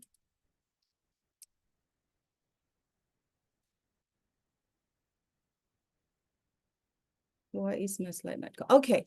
So let's talk. Our focus here is about nurse leadership, right, towards clinical excellence. So in this sphere of nurse leadership, there are 4-dimensional challenges, and that starts with leading the self, okay, and then leading others, and then leading organization and leading change. And a lot of these were taken up by Dr. Chongson. So I'm going to focus on initially this talk will focus on these different aspects, but later on I will focus really on like how you manage yourself in being able to lead yourself. So there is this so-called T-shaped leadership structure, which is gaining kind of popularity in how to go about with leadership in nursing or in leadership for any matter. That there should be T's because the one right at the center, the depth of the skill. So you have to be, in order to be a leader, you have to have all the skills. You have to have the skills that are needed in your specialty. For example, you need to have the training and you need to get that. As I mentioned by Dr. Tiongson earlier, you need to be that lifelong learner. We're never finished nurses, as what Florence Nightingale mentioned. We need to keep on learning in order to gain more depth of what we are doing. And on the upper side, you have the T shape, the cross. It's now as it crosses, it means that you have to also have the sphere of influence, not only within yourself, but also amongst others. So this is as you grow outside, you would have to enlarge your network. So that's the T-shaped leadership. So how do we go about with that? So I share with you tonight some of the strategies. One is developing core competencies, continuous learning and development, building professional networks, embracing change and innovation. And I'm not going to focus a lot on that because Dr. Johnson has really done a great job with some of those components. I'm just going to go like quickly through that, just a review, and if those that were not taken care by her. So developing core competencies, we talk about those, that very stand of the T. So these are some of the core competencies: communication, the ability to communicate, being reliable, having integrity, taking the initiative, like having the ability to make decisions, solve problems, observing work standards, like organizing oneself, like being able to work as a team, being motivated, being adaptable, and being able to tolerate stress. So these are some of the competencies. And let's look into ourselves, like, we need to be insightful of who we are. So we need to look at, like, are there aspects of these core competencies that I have to work on? Because acknowledgement of that a weakness or need for more training actually leads you to that direction. And how do you go about with it? So Dr. Johnson mentioned about having mentorship, for example. So taking time to actually know yourself and how can I actually improve my core competencies? Continuous learning and development, like pursuing advanced education. As you can see, we are MAN students at Wesleyan University. We are doing that and probably speaking to the choir or singing to the choir, but go for that. As Dr. Tiongson mentioned, having professional development. I really just knowing that, Philippines is requiring continuing education for our licensure renewal. And staying current with evidence-based practice, knowing where to get reliable source of information and using that and applying it to where you are. What I tell my students is that, don't just do things just because that's always the way that we're doing it. Ask, like, is there a better way to do it? Is there a more efficient way? Is there a more safer way? Is there a more productive way? So answering it, because if there are studies about this, our role as nurses is to really facilitate that transfer of knowledge from research to the bedside. So building strong professional networks, and as you mentioned earlier, having those mentorship, but also like making time to know other people, because all those people that you've met along the way, could be those people that you would need to hold hands with in order to make things happen. So taking this time to network, like seeking mentorship, as mentioned by Dr. Thompson, and joining professional organizations. So by way of participation, take time to write in the chat, what are the professional organizations that you are a member of? So why do we join professional organizations? Perhaps maybe there are different reasons for that. It may cost a lot, but take the time to choose maybe one or two organizations that you're a member of. Why? Because your voice is one, right? But if you're joining a professional organization, your voice is strengthened. Your collective voice becomes that stronger voice that can move things, move policies in terms, for example, in terms of like nursing work conditions, things that has to do with like how we do our profession, how we expand our scope, for example. That collective voice is very important when you're moving policies, and that's achieved through your joining of professional organizations. Embracing change and innovation, okay? So we have be that nurse who actually looks out for, are there better ways that we can do things? And be that nurse, if there is one person or a team member who says like, okay, maybe we could try this research or this evidence-based research approach into our practice, support that individual.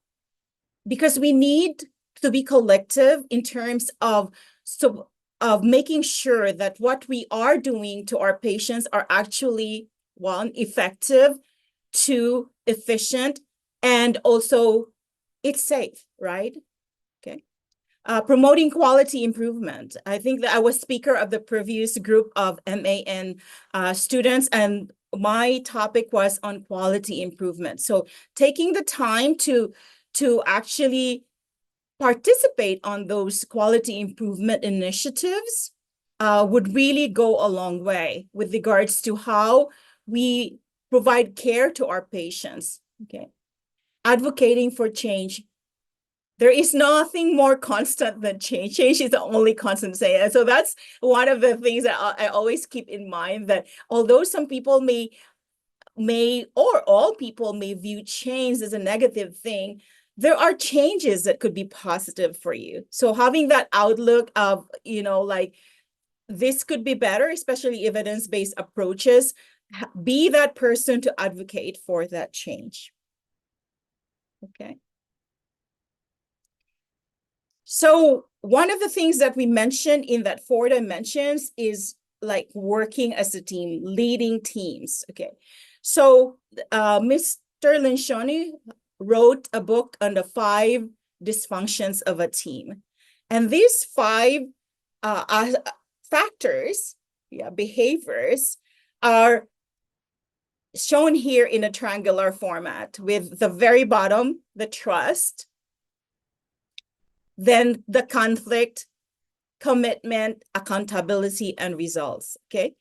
To be truly cohesive, it says, teams must, 1, trust one another.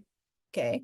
So team members, that means you and me, need to be genuinely transparent and honest with one another. So then if that is the case, we will be able to build vulnerability-based trust. Okay. Sometimes I know myself being a Filipino, sometimes we are very, very cognizant of having the other person not lose face or not giving feedback, even though things are really difficult for us. So this endeavor here highlights that you need to be able to be transparent and honest with your team members. Because by doing so, of course, you have to say, like, you have to share that in a respectful way and in the spirit of improvement, not as a kind of an attack to that person. So trusting one another, and engage in conflict around ideas. So when there is trust, team members are able to engage unfiltered, and there's constructive debate that could ensure. So that would mean that because you trust each other and you know that each team members mean to improve how things are, in our case, patient safety maybe, or in other cases in terms of making things more efficient, or making sure that we are like holding each other accountable. It's fine to do that. Okay. Once you have already talked through the ideas, we commit to decisions. Okay. So in this case, there's a dialogue that is happening in order so that each team member can offer opinions and debate ideas. In so doing, giving them the room to actually talk among themselves or talk among yourselves, it allows for the best decision that would work for most, if not all, the team members. The fourth one is accountability, or holding one another accountable. So once you have decided on that specific strategy, for example, in terms of quality improvement, you are committed to a clear plan of action, okay? And they'll be willing to be accountable to each other. And then the last is focusing on collective results. So for example, in this endeavor where we put together this webinar for all of you, it's not just one person, the leaders or the tech people. As you can see, you have, it's like the games, and there are different parts of this endeavor, and it's not just got one person, but it's a collective result that was built on trust, being able to talk with each other, provide positive feedback, and being accountable to the roles that we have been assigned. Okay, so that's with the team. But one of the things that I would like to highlight is that although we know all the things about, what patients need and so on and so forth, a lot of times we forget about ourselves. So this is Team STEP's personal safety checklist. And this is just one part of Team STEP. STEP stands for strategies and tools to enhance productivity and patient safety.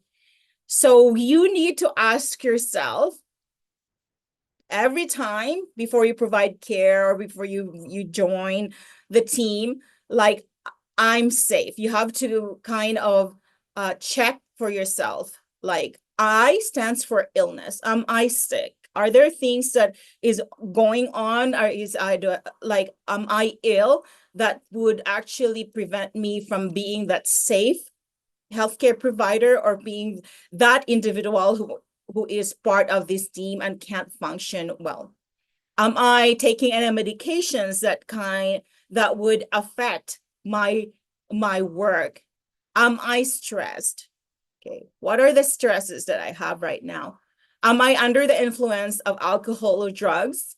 Am I fatigued? Okay, is this my fourth 12-hour shift or double shifts? And then last but certainly not least, it's very, very simple, eating and elimination. A lot of times nurses go through the day and, like, on the 6th or the 8th hour or the 10th hour, they haven't yet drunk anything, they haven't eaten, or they haven't gone to the bathroom. So make sure that you always check yourself, whether you are, and you can say to yourself, I am safe, I'm safe. So in regards to this stress component, nurse burnout is very, very common. Actually, it's part of the International Classification of Diseases, ICD-11. Burnout is identified as a syndrome resulting from chronic workplace stress that has not been successfully managed. And there are 3 dimensions to this. feelings of energy depletion and exhaustion, increased mental distance from one's job, or feelings of negativism or cynicism related to one's job, and reduced professional efficiency. Okay. So we need to check, remember, as we check whether we can say I'm safe, we need to check whether we have these dimensions that may be already flagging ourselves that we are close or nearing to burnout. So this image here just shares with you some of those impact of nursing burnout, okay? And some of the statistics related to burnout is this: 43 of hospital nurses report having burnout, emotional exhaustion, excessive burnout, 33%. Okay, this might be related to difficulties in accessing, updating patient records, insufficient amount of time to the patient, excessive workload. And these last statistics here, 31% of all nurses did so because of burnout. And there are some statistics that are out there that, like, you know, that first, especially here in the US, as studies have shown that we lose a huge percentage of our nurses after the first year. So according to the American Nurses Association, these are some of the strategies to prevent burnout. Making sure that you have enough rest, so about 7 hours of sleep, asking for help when you need to, okay? So if you are here, our hospitals, our hospital team members are trained on team steps. And one of the components of team steps is actually cross-monitoring and supporting each other. So that means that you are able to ask for help if you need so, and it's okay to ask for help. Exercising, the recommendation is about 15 minutes of exercise each day, or 30 minutes for at least 5 times a week. Eating well. I know we Filipinos love to eat, and food is a very big part of our culture. So we need to kind of look into that as to, like, what are those things that we are eating. As related to the I'm safe, taking a break, making sure you have time to have water, you have time to eat, you have time for elimination, and you just have the time to breathe. There are some hospitals here that actually have this, it's not just a break room, but it's like a quiet room where nurses, if they need to, can just go there and relax. And you know how there's soft music, aromatherapy, and some of massage chair, just to decompress in between your hectic schedule. Now, if you do need to have certain skills, requesting the training that you need in order to make sure that you have those competencies in order to do those tasks. Because you can imagine how stressful it would be, especially if you're providing care for the patients where you're not sure what you're doing, or you're not 100% sure, you're confident that you're able to do it well and good. And exercising mindfulness techniques. Okay, we're going to talk more about that. And then having some sort of moral resilience. So this is where the other version of the NARS, which is like the nurse, NARS stands for Nurses Advocating for Reduction of Stress and Burnout. And this is actually a research project that I proposed for potential funding.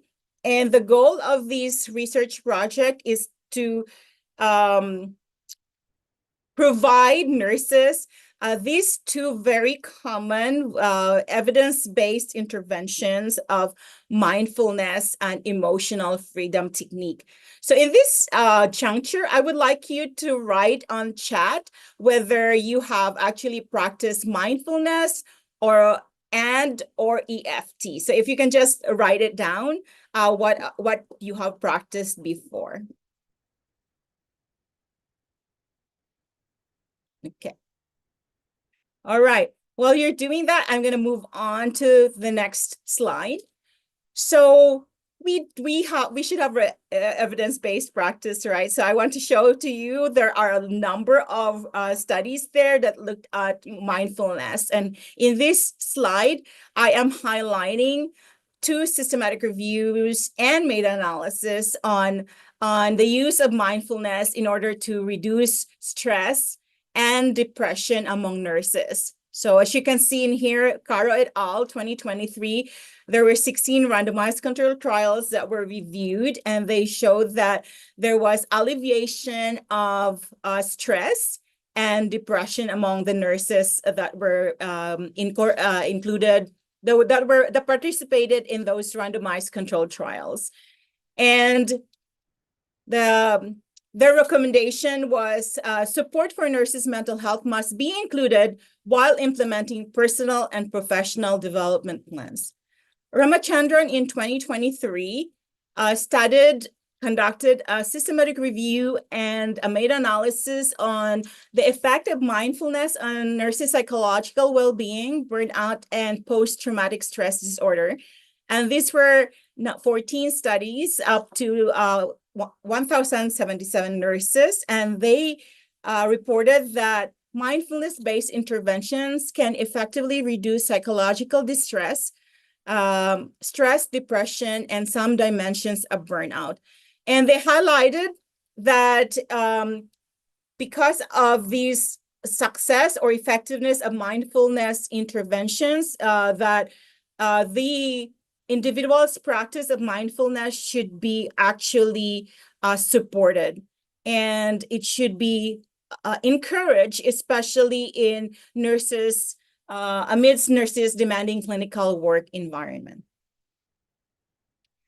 So there are different ways to practice mindfulness, and it's really being in the state of mind, just being, like, as the word suggests, being mindful, being aware. So these are some of the ways, like taking a mindfulness brain break, breathing techniques, checking in with your emotion, use of senses to observe the object, taking a mindful walk, reciting positive affirmation, journaling that was mentioned by Dr. Tiongson earlier, listening to music, practicing yoga stress, draw color imagery, and spending extra time outside. So in all these, you just just be the present. A lot of times, we are kind of rushed. I mean, I am rushed all the time. And sometimes I feel like, oh, did I close the door? So that means that I wasn't actually mindful of what I was doing. Like, did I turn off my computer? Or, so sometimes I check in with myself, like, okay, I need to be more mindful and just take that moment to breathe in and be more aware of what I'm doing. So, all right. So there are different ways of practice of mindfulness, but I'd like to share with you that there are also mindfulness applications out there that could help you a lot. But I've used this for myself and also for my studies. I use this app called Mindfulness Coach. So this is a free app, and this is developed by the U.S. Department of Veterans Affairs. And it's very, very, very simple. And you can look it up in your Google Play or your App Store. And it's free. And so if the sign is like this, so take time to download that if you're able. So basically, you start off with a bare tree, and what it takes you to the different components of mindfulness and what are those aspects, how do you go about with it. And the beauty of that is that a lot of the exercises are about 8 to about 13 minutes or so. And as you move along, it actually, you have this, when you start off when you start off the journey, this would be a bare tree and kind of bare ground. And as you actually do your different aspects of it, the flowers come up and the leaves come out. And so you see yourself like being so like a full-blown tree. So it's super exciting to do that. All right.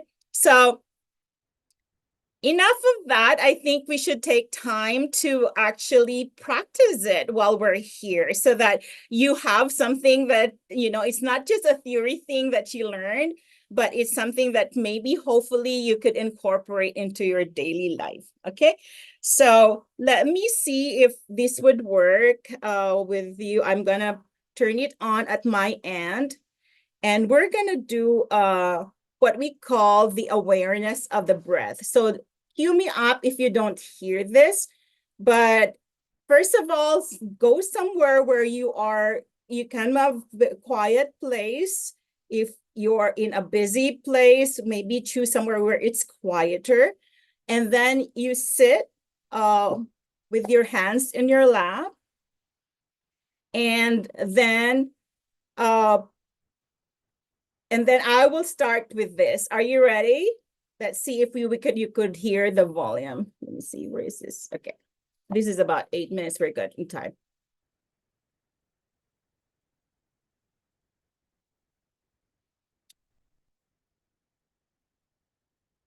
Sit comfortably in a chair with your feet on the floor and your body upright. Can you hear the volume?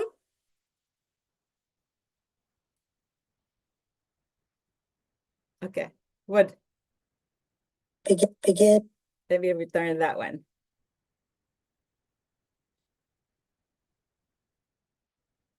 Sit comfortably in a chair with your feet on the floor and your body upright.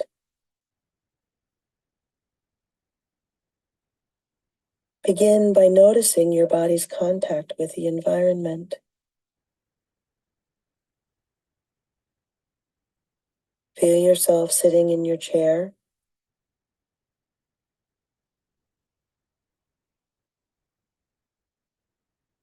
Feel your feet on the floor.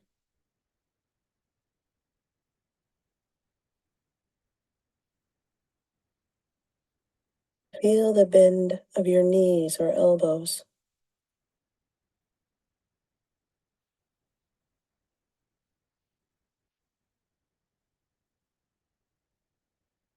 Feel the clothes on your skin.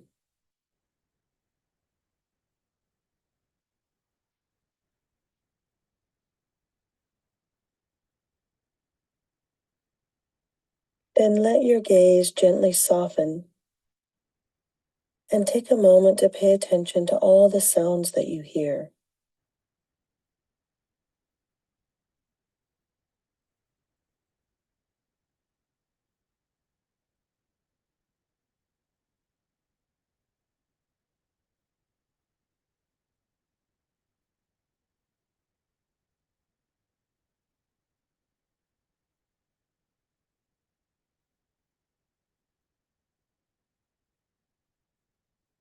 Gently release your attention from the sounds around you and place your attention on the tip of your nose.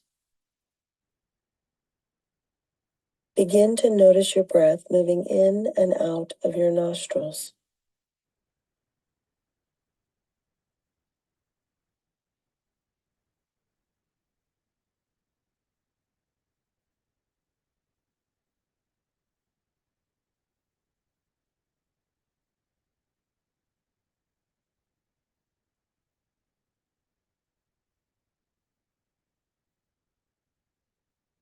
Notice the change in air temperature between the in-breath and the out-breath. The air is slightly cooler when you breathe in than when you breathe out.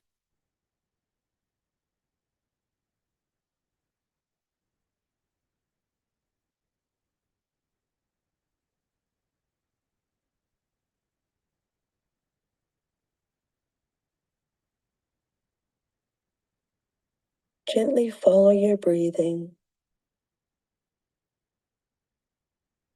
noticing the air in your nostrils, with a gentle awareness also noticing the rise and fall of your chest and belly.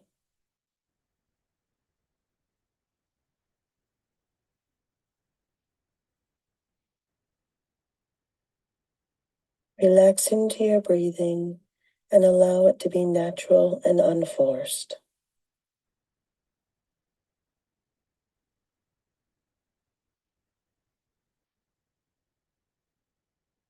Simply noticing breathing.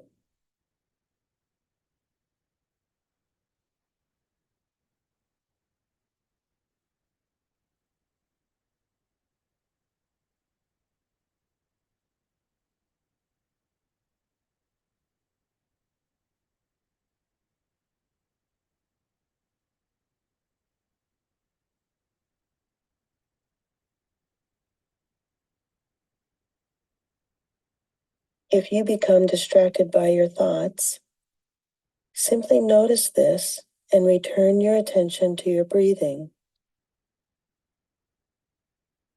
If you get distracted 100 times, that's okay. Bring yourself back 100 times. Just keep coming back to your breath, noticing the rise and fall.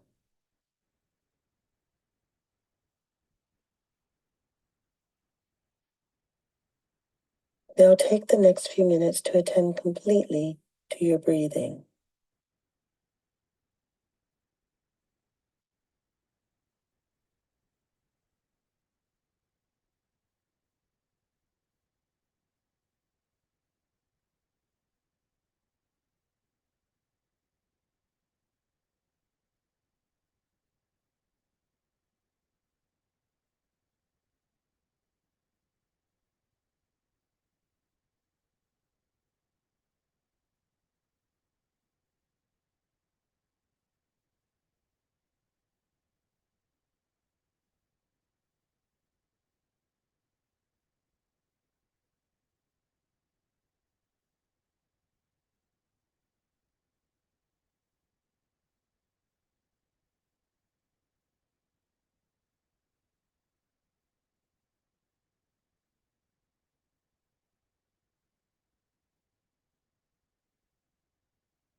When you are ready, bring your attention away from the breath and notice the sounds around you for a few moments.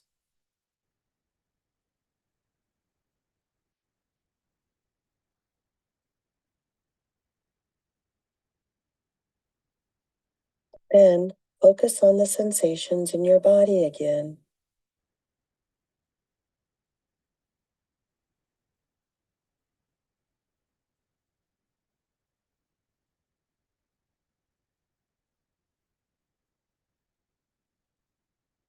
When you are ready, focus your eyes on the room around you, stretch if you like, and go on with your day.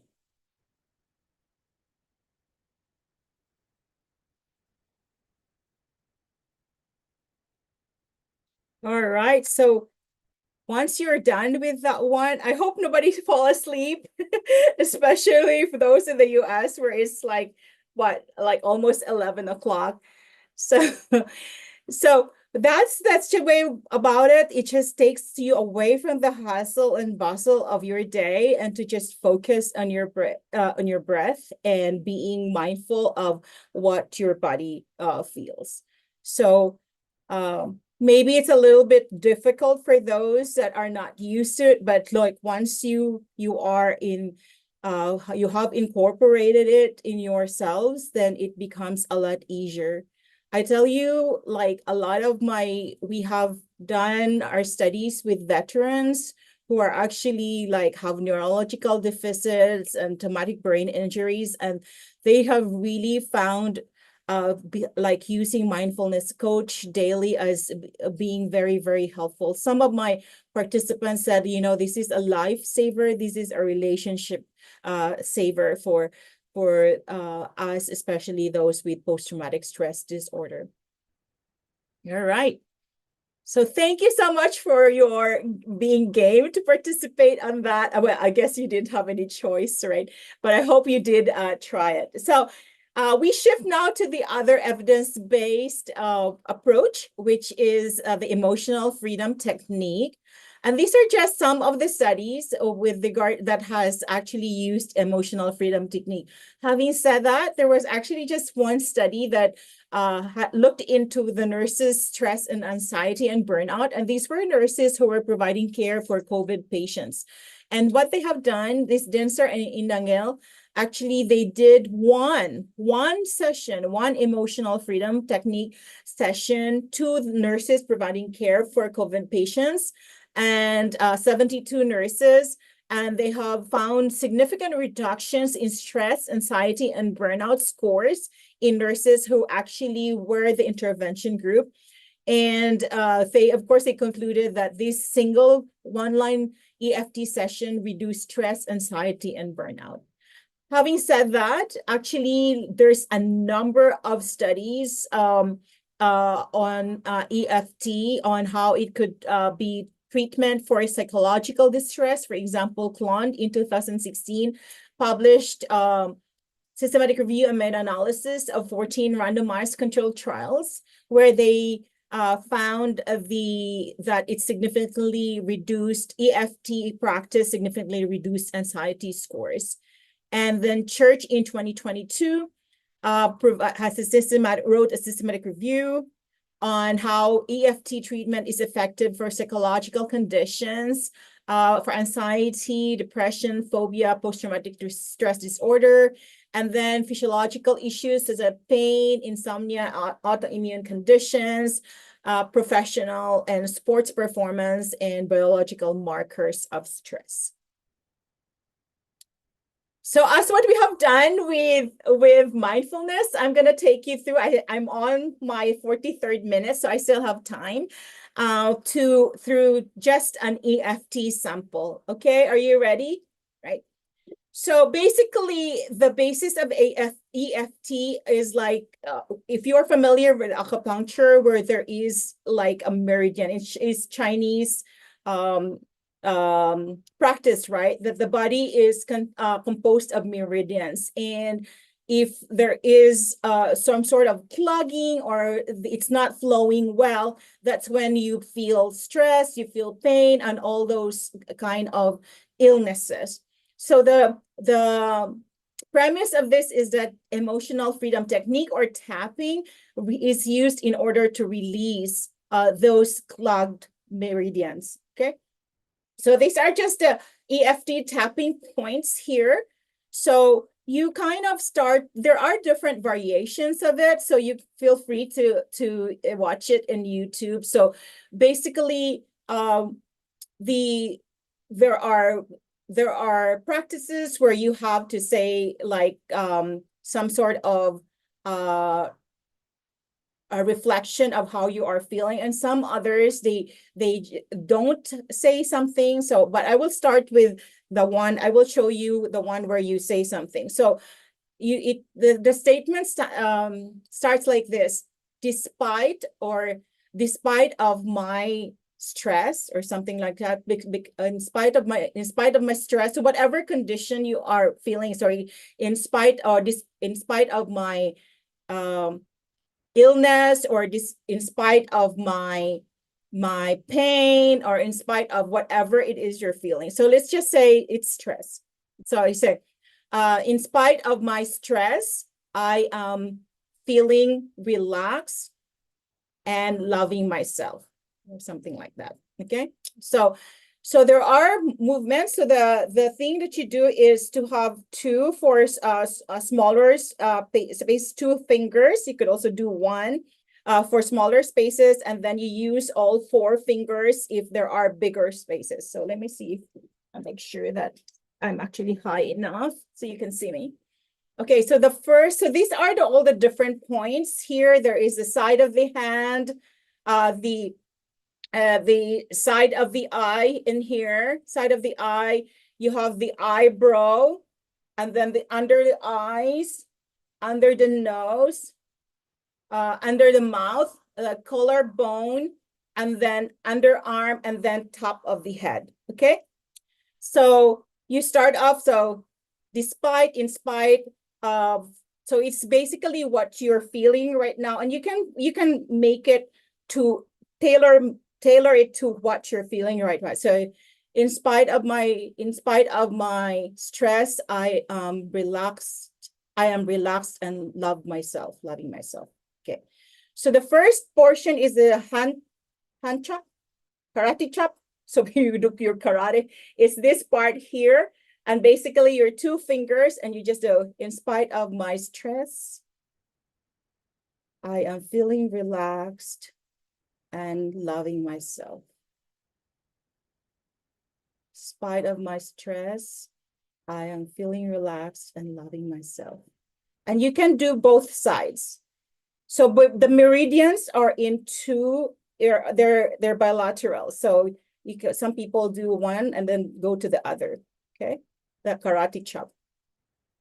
And then you go to your second part is your eyebrow right there, side. In spite of my stress, I am relaxed and loving myself.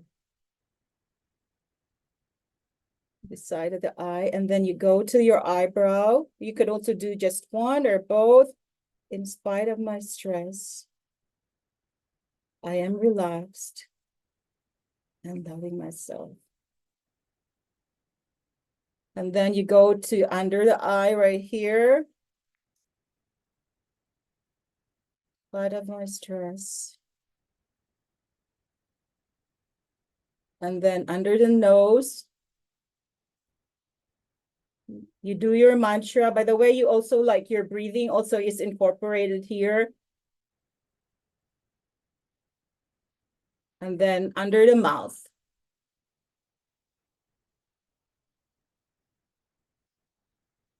And then your collarbone, about an inch below your collarbone, now that you would use your forefinger.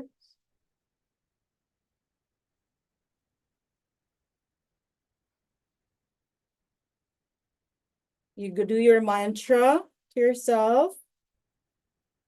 And then the next one is under your arm. It's about 3 to 4 inches under your arm. You flesh apart, like around the bra side of our bra side for women, and just do the tapping. And do the mantra, your mantra under your breathing. And then the same way. And then the last part is right here, this is the pinnacle, top of the head, right here, right in the middle.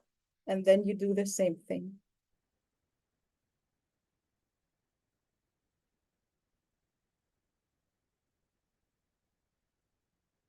And that is EFT for you.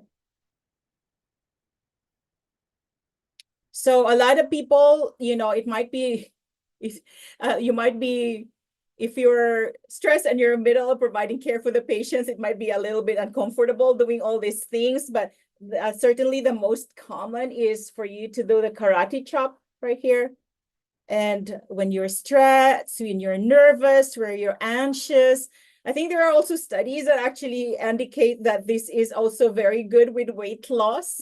I should try that.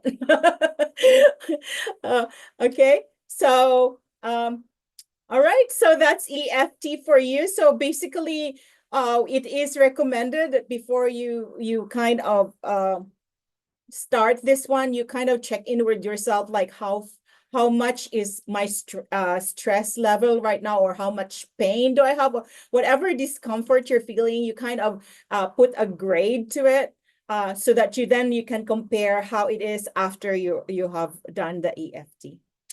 All right.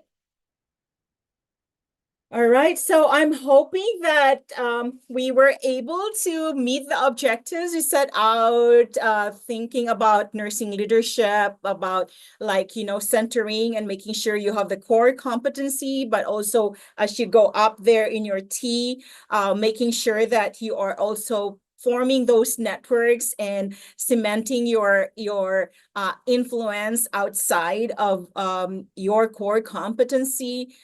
We talked about stress reduction and burnout prevention. I know we need to care for ourselves, really. We need to care for ourselves. My mom, I'm originally from Bohol. I often remember her saying that, mag-unsa pa man ang kumpay kung patay na ang kabayo. So what's the use of a hay when the horse is already dead? So we need to provide care for ourselves, because that could make us into better healthcare providers for our patients. But also, it's really the step towards those clinical excellence that we're aiming for, those nursing leadership that we are aiming for. So in conclusion, advancing nursing leadership starts with the nurse, you, us, and also by applying NARS, which is Nurses Advancing Reduction of Stress and Burnout. So thank you so much once again for this opportunity. Now it's time for the post survey. So I would appreciate if you take the time. Let me actually copy that link right now. Oops, sorry. Post survey.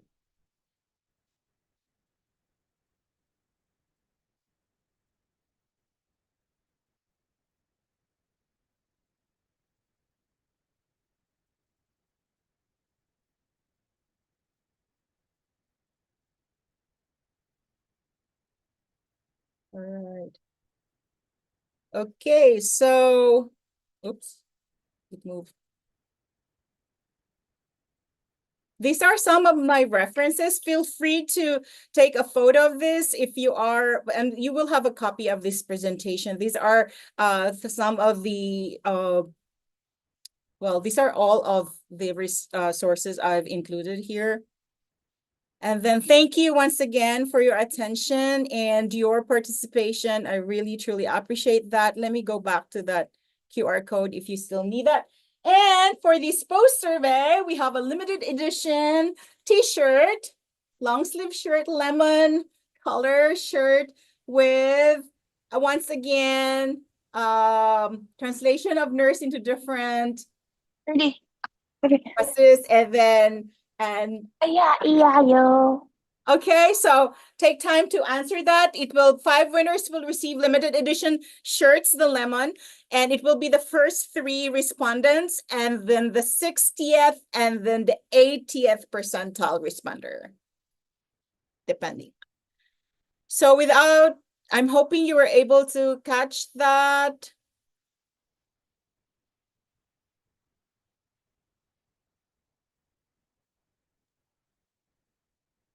So with that, I turn it over to, you will get this information later. So I'll turn it over to our program hosts for, I think it's time for questions.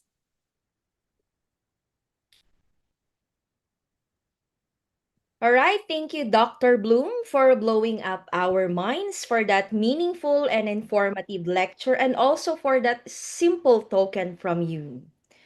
It is really a once in a lifetime opportunity of knowledge, Dr. Bloom. Thank you very much. So moving on, let's proceed now to the question and answer portion. Again, we need to have at least 2 to 3 questions only.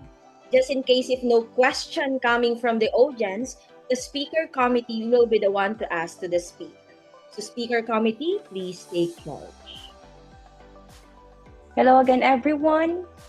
Indeed, thank you for your uplifting presentation, Dr. Bloom. I appreciated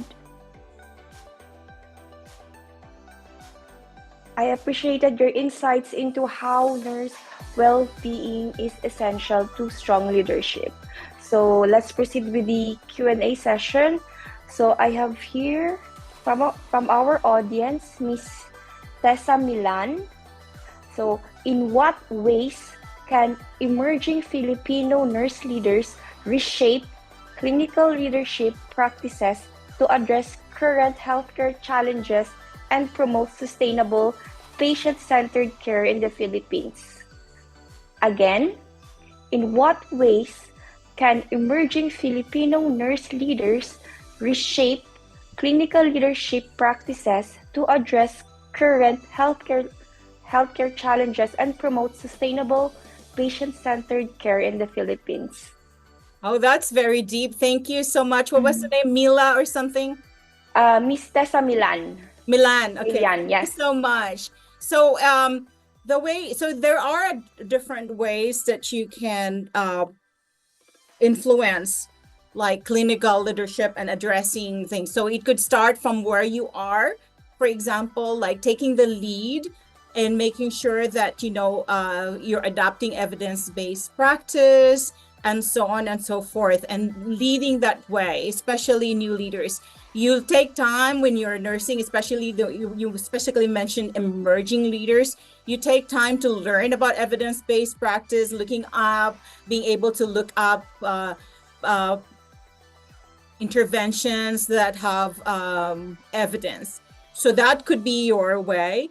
But if you really want to look at the overall, like at a broader perspective, like as I mentioned earlier, like joining professional organizations and those, especially emerging leaders, because a lot of our leaders are older, and there should be that succession planning. So it's important for those like newer nurses to actually take the step and be part of those conversations, because that future is going to be yours. You're going to be the one experiencing on those things that are put to place right now. Professional organizations and really being like that collective voice that could forward nursing and sustaining the change that we want, like whether it could be pay, whether it could be nurse patient ratios, maybe it could be like adaptation of electronic health record in the country. Stepping up to roles, and you can start stepping up to leadership roles and saying yes to those endeavors. I think is very, very useful. We here in the United States at one point, there was this call to action. It says nurses in boards, and really what that call was about was making sure that like in organizations, in executive boards, in whatever that leadership structure is, that there's a nurse sitting in that table. And what I often have heard along those lines is that if you're not on the table in that sphere where rules, policies, regulations are being decided, you might be part of the menu. That means you might be eaten. So that's why we nurses have to step up. Like, I think there are a lot of nurses now going into politics. I think supporting them or like entering politics would certainly be a way. It may not be for all people, but I think that could be another option too, because once policies are in place, they are more likely to stay. And you, in that question, you specifically mentioned about sustaining the change. I think that's how changes can be sustained if there are policies or HOPs and so on, guidance and so on and so forth. I hope that answers your question. Thank you so much, Dr. Bloom. Then we have another question from our audience. from anonymous attendee. Okay. So, what advice would be suitable for someone in their 30s or 40s who wants to enter the clinical experience as a novice without being discouraged by competition with the young ones?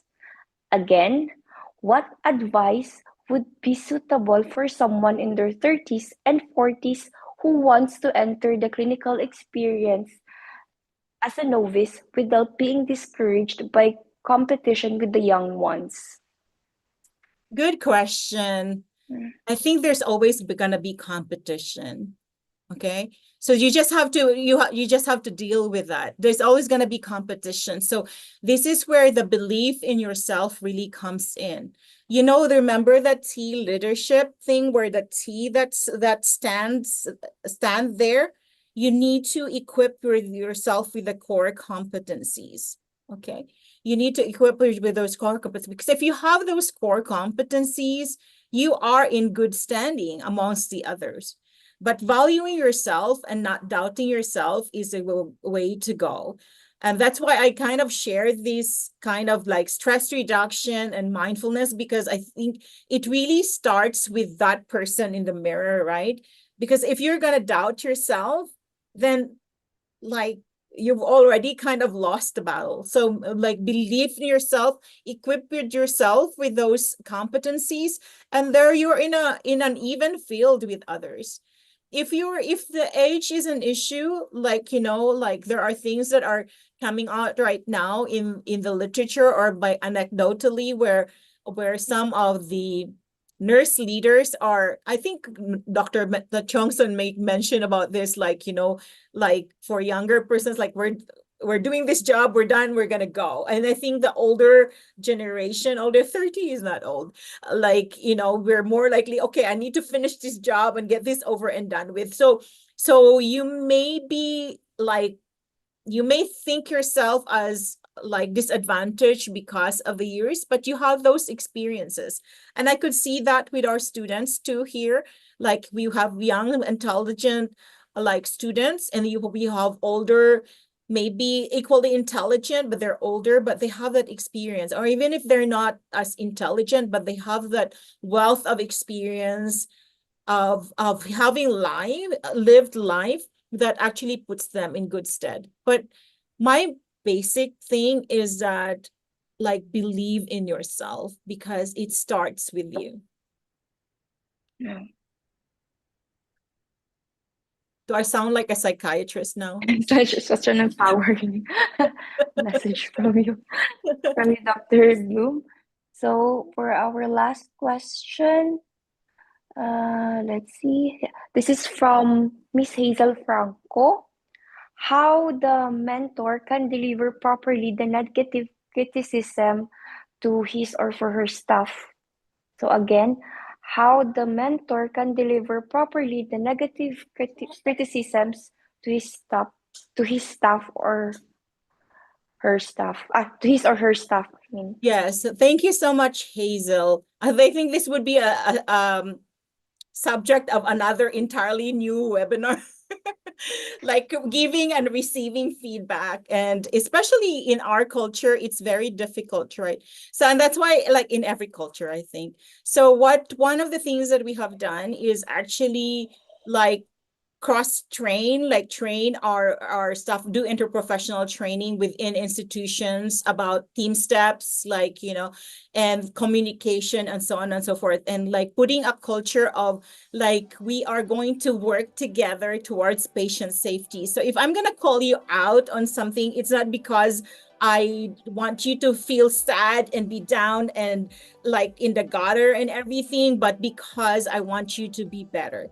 Okay, so there are different tips on how to go about with it. Like for example, like never focus on the person, focus on the action. This is like a shortened version of like a whole webinar, a whole development training. So instead, unlike like doing that immediately after, it's not going to be the action happen now and you're going to talk about it 3 months after. No, it has like almost like that recency is an important factor. And then instead of like, yeah, you are like you were lazy or something like that, you would turn it into a conversation where, like, that thing, that that work that you submitted, or the way you provided care for the patient, or and so on and so forth. Find ways that can be a little bit like, complimentary. I like how you do that, and this could be better, or something like that. So it takes a little bit, and that's why a lot of times we do like training for mentors, to ensure that those conversations are also easy for them to take place. And so, it's the delivery. A lot of times it's the delivery. There was like the carrot and the stick approach, but then they were saying, like, like, you did this, but, and then one of the things that nuances of one of the conversations that I've recently been a part of is like, rather than but, because a lot of people are expecting that but component, just say and. So that work that you submitted, or the way that you provided care for the patient yesterday, I like how you did this, and this could be better, or something like that. Those are some of the communication strategies, I think. And then I think the other aspect of it is to make sure that that conversation between the mentor and the mentee needs to take place, that we are in a learning environment, and I'm not out here to get you.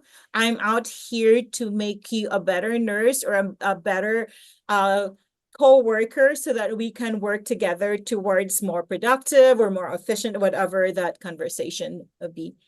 On the other aspect of it, that's where team steps is also really good. And I'm a very big, strong advocate for team steps, because everyone has a chance. So the mentor says this, the mentee can also say her part and say, for example, the way, like, just going back to the conversation we had the other day, I felt that, make it an I statement too. Like, I felt that you were, that I was put down by what this one, and so on and so forth, and being able to express that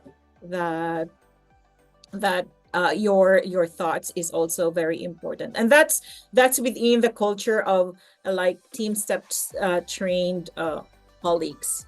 So I hope that answers your questions, Hazel. So thank you so much for sharing your thoughts and knowledge to us, Dr. Bloom. So that's the end of our Q&A session. And for our audience, again, before we move on, there's another quick poll to get your thoughts.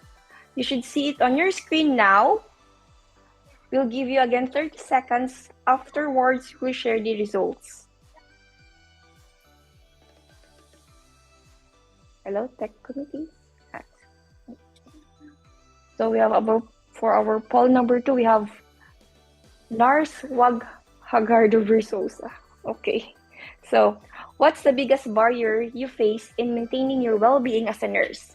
So we have your options: short staffing or high patient loads. Number 2, lack of time for breaks or self-care during shifts. Number 3, emotional exhaustion from patient care. Number 4, lack of support from leadership or administration. 5, work-life imbalance or irregular schedules. Or last, girl, all of the above is true. And then for the second question, how do you personally recognize the early signs of burnout in yourself or your team? Number 1, increased irritability or emotional reactivity. Number 2, withdrawal from team or reduced communication. And then the third option is feeling exhausted even after rest or time off. 4th, loss of motivation or passion for work. And then 5th, more frequent errors or trouble concentrating. And last, lahat di ko na alam bakit ako nag-nurse. Ooh.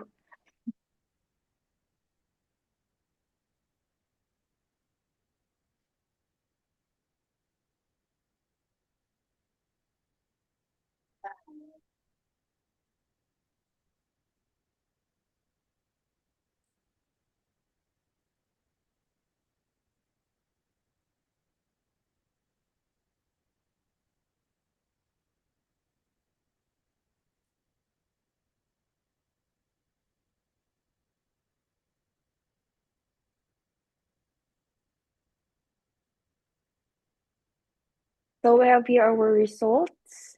So with the question number 1, most of you answered girl, all of the above.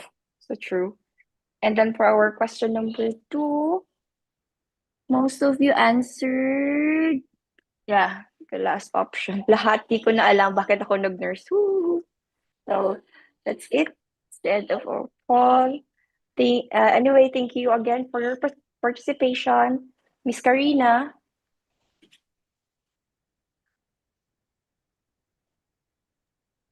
All right, thank you everyone who participated and asked questions during this webinar.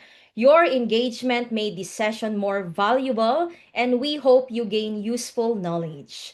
So to proceed, thank you Dr. Bloom for generously sharing your thoughts and insights regarding the advancing nursing leadership and excellence starts with the nurse. Nurses advancing stress reduction, and burnout. Your contribution has been truly impactful and greatly appreciated by all. So, as a token of our gratitude, we are honored to present you with a digital certificate. Kindly keep your video on for the upcoming photo session to commemorate this moment. Thank you once again for being part of this webinar.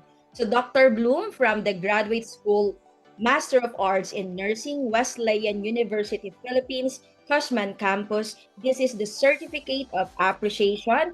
This certificate is presented to you, Dr. Maria Danet L. Bloom, PhD RN MSCI FAAN ANEF, for sharing your wealth of experience and expertise as a resource speaker presented during the webinar with the theme Advancing Leadership and Clinical Excellence in Nursing.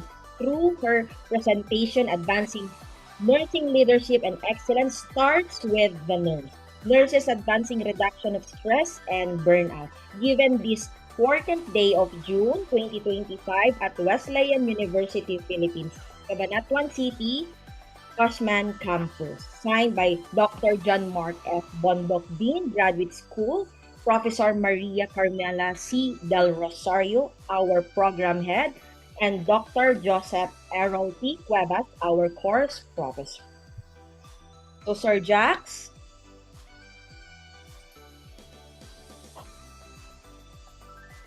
Ayan. All right. So are you still with us? Who wants more? Kasi marami pa tayong prizes para sa ating mga attendees today. It's time for the last roulette spin to win. Paalala lang po to stay tuned with us because there are more prizes and chances of winning, of course, until the end. So game team, please continue and take over.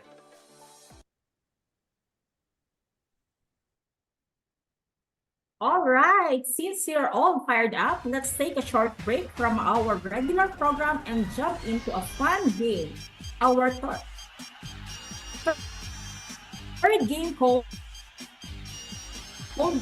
Spin It to Win It. Ang ruleta. Ang mechanics ng games, same ng previous mechanics, which is lahat ng participants na umattend sa webinar nito ay automatically entered na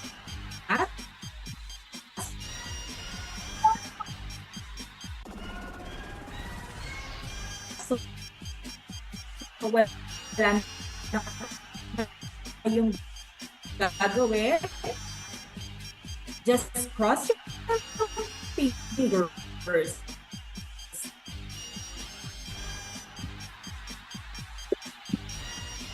na kayo ang so, and of course, not just one, not two, but each participant will use GCash from our amazing YouTube and audience. So stay us name might be the next Ma'am We.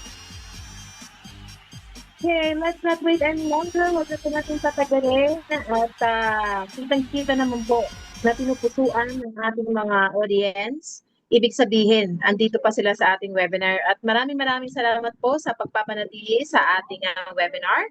Okay, get ready because we're about to spin the wheel right now. Spin the wheel. Ma'am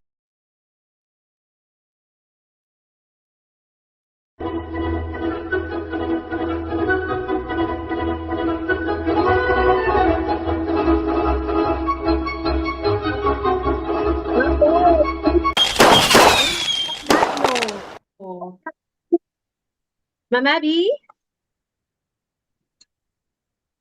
our first winner is Congratulations, Ma'am Ayla Elise. Santiamco Baltoribio. Our first lucky winner of 500 pesos GCash. Maraming salamat and of course, congratulations. Congratulations. Yes. And Spin the please type me wheel. kung yes. Spin the wheel now for our second winner.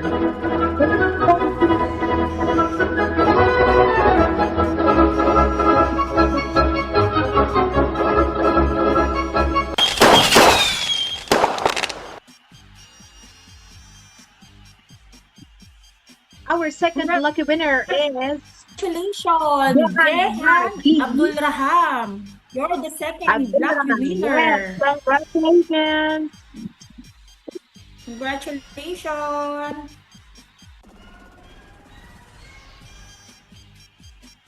All right, for the Let's third spin the lucky wheel for winner. the third lucky winner.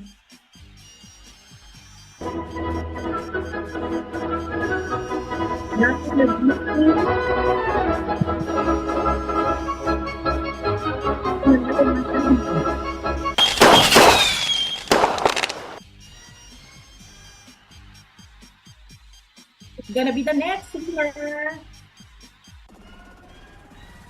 Yes, we have the next winner. For the third lucky winner, congratulations,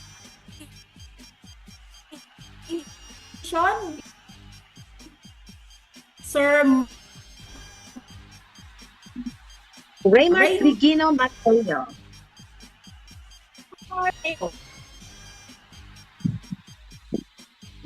All right, for the next lucky winner, our fourth lucky winner, spin the wheel.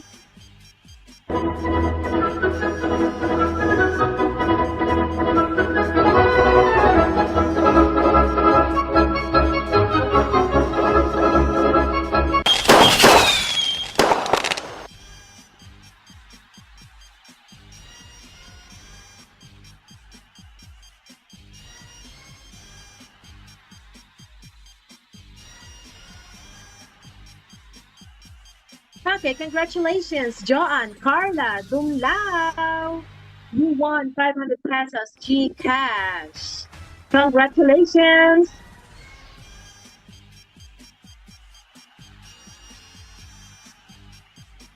All right, for the fifth lucky winner, spin the wheel.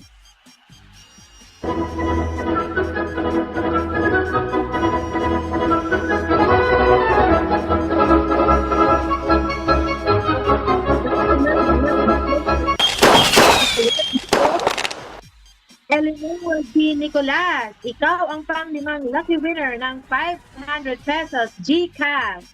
Congratulations! And now, yes, dahil sa napakadami pong nag-type ng at na gustong manalo ng 500 pesos GCash, isa na lang po ang ating hinahanap na lucky winner for our third game. Spin the wheel, please.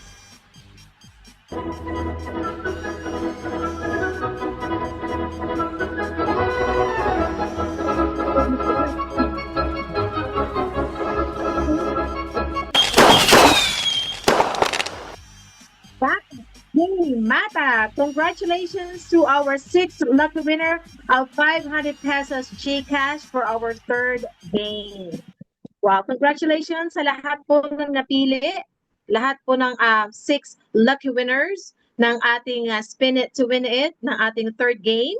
So don't go anywhere doon sa ating mga lucky winners because we will still have more, to the other mga kunars natin na mga hindi napili, meron pa po tayo mga naabang na papremyo. Ito po yung ating very exciting prizes. Okay?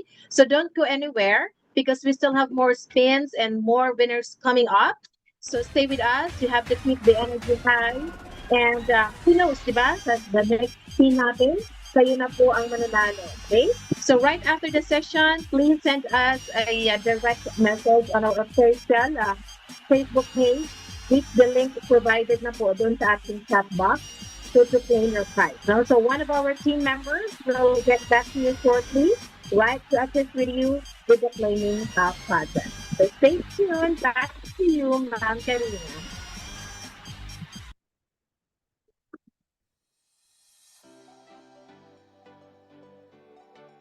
Alright, congratulations to all the winners at sa mga nanalo po ng mga GCash prizes. Don't forget to get all your prizes sa mga responsible na tao.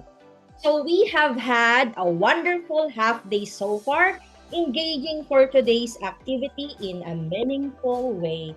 We hope everyone enjoyed our event as much as we enjoyed putting it together. We salute all the nurses from this batch 13 for all your efforts and made this event a smashing success. Ayan. Wow. I believe we can all agree, of course, that it's been such a great and meaningful afternoon with everyone. As we wrap up, of course, today's webinar, let's take a moment to give a heartfelt thanks to all of our amazing professors who have joined us today. Of course, like John, din yung mga speakers natin, sila Dr. Chongson, Dr. Bloom. I believe right now on the line we have, let's see, Dr. Bondok is still online with us, right? As well, of course, our different professors from the Wesleyan University as well. No? And we want to thank them, of course, for their endless commitment, compassion, dedication in guiding us on this journey to become the kind of nurses they've inspired us to be. Your impact goes far beyond the classroom. You shape lives and, of course, you shape futures. And now, to formally close our session, let's welcome our program head, Professor Carmela Cajucom del Rosario, for the closing remarks. Good day, everyone. As we end today's webinar, I want to sincerely thank all of you for being part of this meaningful learning experience. Our theme, Advancing Leadership and Clinical Excellence in Nursing, remind us that leadership is more than a title. It's about influencing positive change, strengthening teamwork, and improving the care we give to our patients.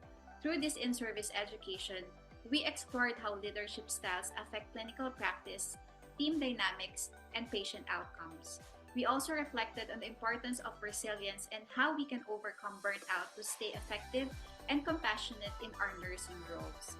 Therefore, we are deeply grateful to our resource speakers, Dr. Mercedes Tiongson and Dr. Maria Danet Bloom, for generously sharing their expertise and experience. Your insights have truly inspired us to become better nurse leaders. Also, our heartfelt thanks also go to our sponsors for supporting this endeavor and our mission to promote continuous learning in nursing. Thank you, Ms. Rachel Olivar and Mr. Ryan Calderon of IPAS Processing and Mr. Irvin Hill Temporal of Niner. And of course, congratulations to the Batch 13 students for organizing this webinar with the leadership of their course facilitator, Dr. Joseph Errol Cuevas, and batch representative, Mr. Gilbert Caronan. Your hard work and teamwork made today's event possible. Finally, to all our participants, thank you for your time, energy, and commitment to growing as professionals. Let's carry forward what we've learned today and continue to lead with integrity, care with compassion, and perform with excellence. Mabuhay po tayong lahat. Thank you and have a great day ahead.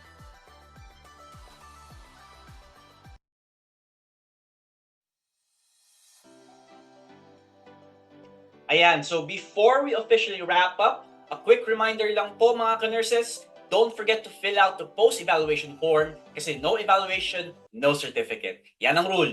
So once you submit it, your certificate will be sent automatically. The link is now in the chat, so go ahead and click it.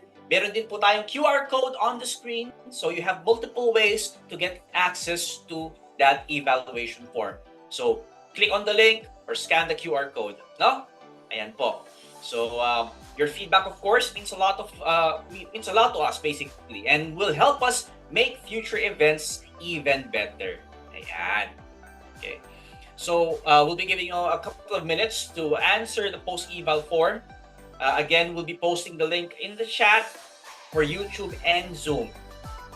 Right? So while we're waiting, this is a perfect chance, of course, for us to, show you some love, our amazing audience. Let's give a big shout out to all the nurses, student nurses, and other health advocates who are tuning in from all over the world. Right? Let's see. We still have a few more shout outs sa mga nurses natin dyan. Meron pala nagpapa-shoutout, no? Sa lahat ng recent graduates this year, 2025, to all the recent graduates of the different colleges of nursing across the Philippines, congratulations, batch 2025, and of course, good luck sa upcoming board exams for the November Philippine Nursing Licensure exam this year. Alright? Ma'am Karina, baka may gusto magpa-shoutout din dyan? Naghahanap ako, sir. May listahan na tayo kanina. Ang dami nagpapa-shoutout. Ayaw nila magpa-shout out. Shout out. Yan. Shout out. Yan. We also have our friends from Luis Hora Memorial Hospital. Yung staff nurses ng Pedia Ward, joining us today. Shout out din po sa inyo, ma'am. Thank you for joining us. Ayan. Okay.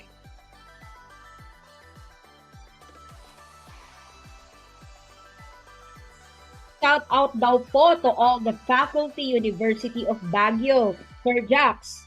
Pa-shoutout na kanina. Pa-shoutout ulit. Ma'am, mga faculty and staff, thank you for joining us for today's session. Miss ko kayo dyan sa Baguio.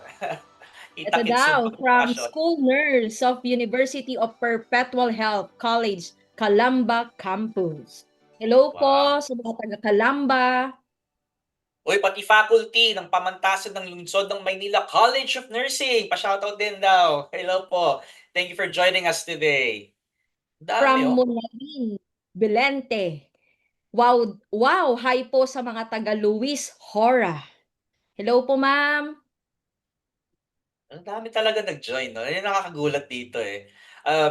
To be honest, we weren't expecting a lot to really join the webinar kasi syempre alam namin busy kayo sa work niyo. But to see you all right now sa Zoom and of course sa YouTube natin, nakakatuwa po. Nakakatuwa. Yun ang masasabi ko talaga.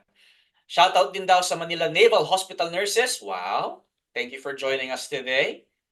Dami pa. Shoutout daw po sa Riverside Nurse.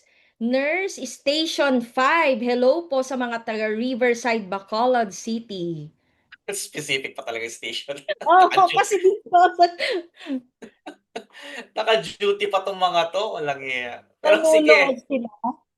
Sige. So, hindi kayo paggalitan ng mga ano ninyo, ha? Mga charge nurses ninyo. May taga Baguio, sir, from Pine City. Pine City Colleges. Hello po. Thank you for joining us today po. Ayan. We've still got 2 more minutes or 1 minute 30 seconds to fill out. May taga Naval Hospital din, sir, from Manila. Shout out, Sir Al-Nazair Yusuf. Hello, sir.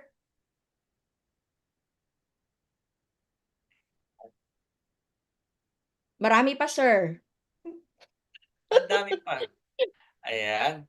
Shout out daw from Batangas Medical Center Operating Room Complex. Ayan. Dami From north to south talaga, no?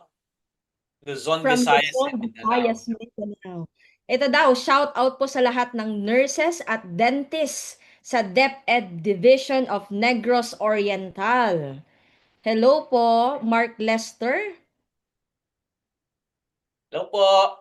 May nagpapa-shoutout din po sa Philippine Military Academy Station Hospital. Uy, mga ma'am sirs. Saludo po kami sa inyo. Ayan. Dami pa, Dami-dami pa. Ayan. Ito naman, shout out to College of Nursing and Midwifery of Notre Dame of Hulu College. Hello, Sir Don Ronald Arellano. Hello, sir. Hello. Ayan. So, just a quick heads up po, everyone. You'll be receiving 2 separate certificates for this webinar, no? So, let's break it down. So, yung unang finilipan yung post-evaluation form, that's the certificate of attendance for this program. This certifies you, of course, that you joined and participated in today's event. And what you're seeing now on your screen is another certificate for your continuing education units. So my instructions po on the screen, you might want to take a screenshot just in case, no? Because you will need to go to www.eebs.com, or you can just scan the QR code on the screen, enter the activity code, and then of course complete the survey, and in doing so you will be able to download your continuing education unit certificate from there. Take note that the activity code is 88KOBO. Okay? This activity code, of course, is only valid until Monday, June 23, 8 p.m. Ano bang CST? Central Standard Time. That's Texas time kasi kay Dr. Blue to, no? So anyway, you still got time. It's Saturday today. I would suggest you screenshot this now. Kung hindi nyo siya magawa right now, screenshot nyo siya and then gawin nyo later on pagka out nyo sa duty, kasi may naka-duty dito na nagjo-join, or during your off po, no? Yan. So again, one cert for attending and then another certificate for your continuing education units. So double the learning, double the rewards. Ayan po. Okay? So ayan. So before we proceed, we'd like to acknowledge the presence of our sponsors, the IPAS team, Miss Rachel, the founder and the CEO of IPAS Processing. Let us all welcome Miss Rachel live with us today. Hi everyone, good afternoon to all of our attendees here via Zoom and as well as those who are tuning in via YouTube of the Batch 13 of the Master of Arts in Nursing of the Wesleyan University of the Philippines. I am very privileged to be able to be with you today to speak with you and be able to introduce what we do in our company. But first of all, I'd also like to take this opportunity to thank the presence and the amazing talk of Dr. Bloom and Dr. Johnson, and for sharing their very generous expertise with regards to the excellence in leadership and clinical excellence in nursing. Truly, I know that a lot of our nurses here were able to learn so much coming from the talk that you have shared. Thank you so much for being very generous when it comes to sharing your expertise. So let me share my screen. Am I allowed to share my screen?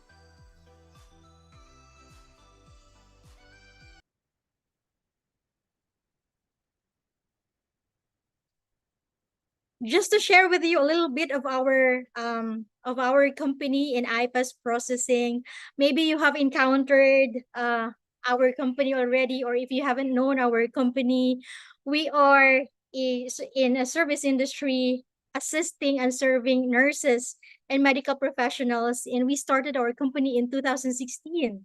We have 5 offices. We have 4 here in the Philippines and 1 in the USA. Over the years that we have already been in service, we're able to assist 97,000 of our medical professionals. And I'm also a nurse by profession. And we are assisting the medical professionals when it comes to their international exam applications abroad. So there are 13 countries that we have we do our applications on behalf of the medical professionals. So for those of you who might be interested of going to the USA, I know that the very first step, I know that you know that the very first step is taking the NCLEX. So that's the huge chunk of the service that we do. And if ever that you are also interested of going to Canada, UK, Ireland, Australia, New Zealand, we also have that service. Recently, we are providing the PNLE service to those who recently graduated, and if they're interested of having the review program in IPAS, we are also providing that.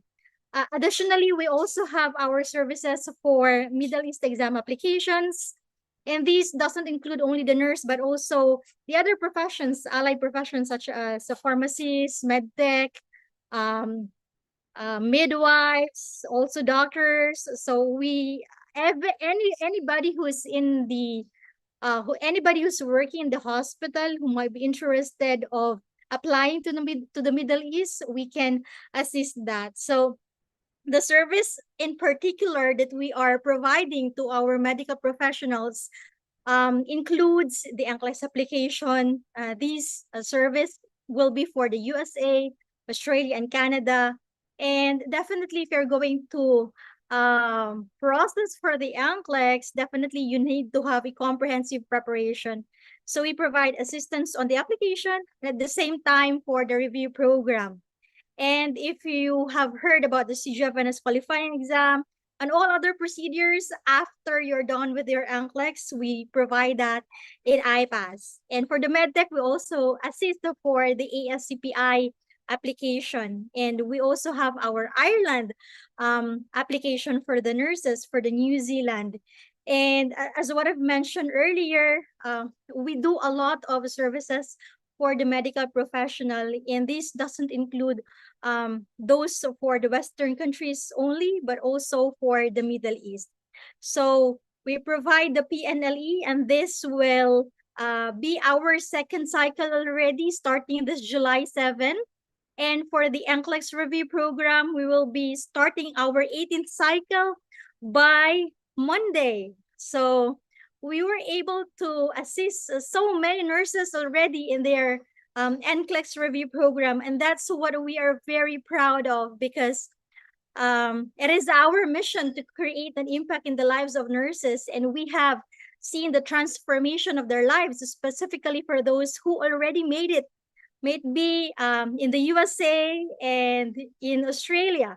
So we see a lot of nurses that we have assisted, say, for example, for those we have assisted in 2016 and 2017, even 2020 to 2022.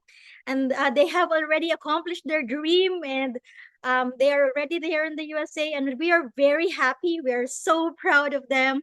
They're able to help their family and be able to raise the status of their family. And that's also the dream that we have for you. So if ever that you're someone who's seeking to achieve your dreams in whatever country, you can reach out to us in IPAS. You can send us a message conveniently. You can connect with us through our Facebook page. And if ever that you're interested, we have a lot of existing promos that we provide currently.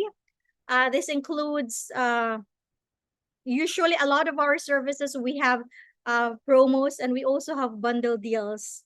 So I'd just like to highlight that our review program for the NCLEX review will be starting by Monday. That's the 18th cycle. It's unlimited review program for the NCLEX. And for the PNLE, for those who recently graduated and will be needing this service, it's a hybrid program.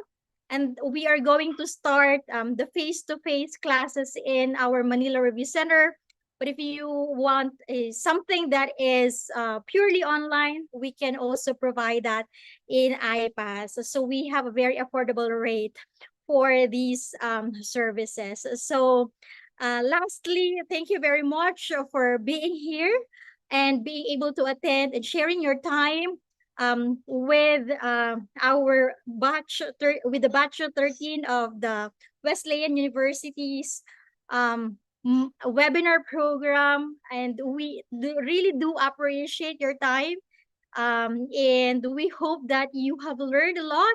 And congratulations to the entire committee of the batch 13 as well for the very successful event that you had. I know that you exerted so much effort, and we are so proud that you're able to successfully deliver anything that you have to provide for the attendees. Thank you so much for your attention, and we look forward to having you and we look forward to serving you in whatever ways that we can do. Back to you, Miss Karina. Thank you. All right, thank you, Ma'am Rachel. So if you have any questions from IPAS, feel free to drop them in the chat box or on their Facebook Live, and their team will be happy to assist you. Now, let's give a hand also to 9.09er, Mr. Irvin, the temporal founder, president, and also the CEO. Let us all welcome Mr. Irvin through a video.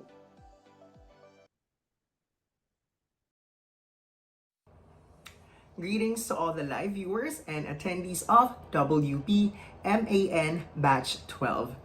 First things first, I'd like to thank you for inviting 9.09er English. It's our pleasure to share with you information that will help our dear nurses in passing their required English examinations in order to go to USA, UK, Ireland, Australia, New Zealand, and Canada.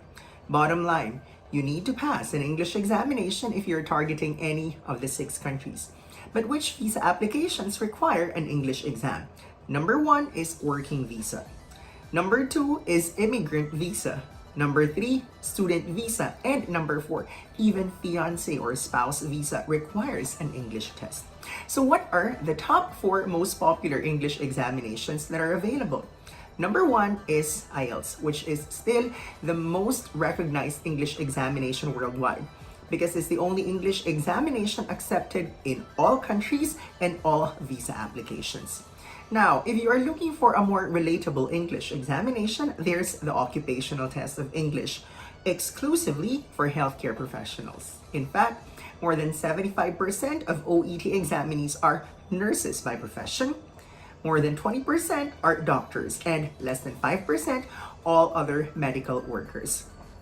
OET is an examination that you can use to apply for a visa in US, UK, Ireland, Australia, and New Zealand. As of now, you cannot use your OET to practice your profession in Canada. The third examination, which is equally popular, is the Pearson Test of English. Unlike IELTS, which was introduced in 1989, and OET around 2015 in the Philippines, PTE gained popularity when it was finally accepted by CGFNS and most state boards of nursing in 2022. Right now, PTE is available in 4 key cities nationwide. There's Makati, Baguio, Cebu, and Davao. The primary advantage of IELTS is there are 32 testing centers in the Philippines. OET has 16 testing centers nationwide.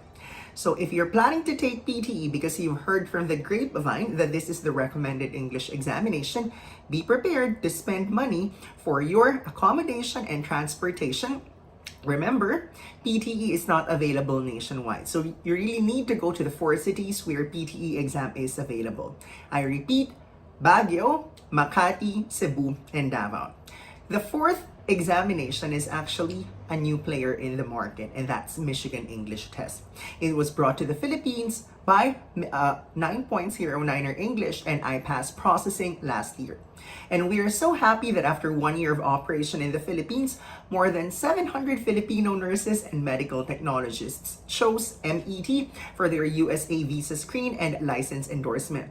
And we are so proud to share with you that the passing rate for MET in the Philippines is at 89%. Arguably the highest passing rate across all the other English examinations. For now, MET is just accepted in the United States of America. Once again, the 4 English examinations that you can use for your visa application. IELTS acceptable in all countries. OET preferred examination for healthcare professionals acceptable in 5 countries. PTE acceptable in USA, Canada, Australia, and New Zealand. So for now, you cannot use PTE to work as a registered nurse in UK or Ireland. And then lastly, MET or the Michigan English Test, the one which is easiest to pass, available in 12 key cities nationwide, but accepted only for USA visa screen and license endorsement. If you have known 9.09er as a review center, I also would like to share with you that since 2023, 9.09er is also an official testing venue for IELTS OET, MET. For PTE, we might not be an examination venue, but we are the official reseller in the Philippines. So this means to say, if you're looking for a discounted examination fee for for PTE, please send 9.09er English a message, or you can email me directly. That's exams@9eronlinereview.com, so that I'm going to share with you the discount for PTE examination. But what if you're planning to take IELTS, OET, or MET? We also offer discounted examination rates for these 3 high-stakes English examinations. I won't take too much of your time because today is an important info session for you to learn more about your field, and that is nursing. Once again, this is Irvin Neil Temporal of 9.09er English. Remember, if you need help with your examination or for registration, taking any of these examinations, there's just one name to remember, and that is 9.09er English. Thank you so much for your time. Mabuhay ang Pilipinong nurses.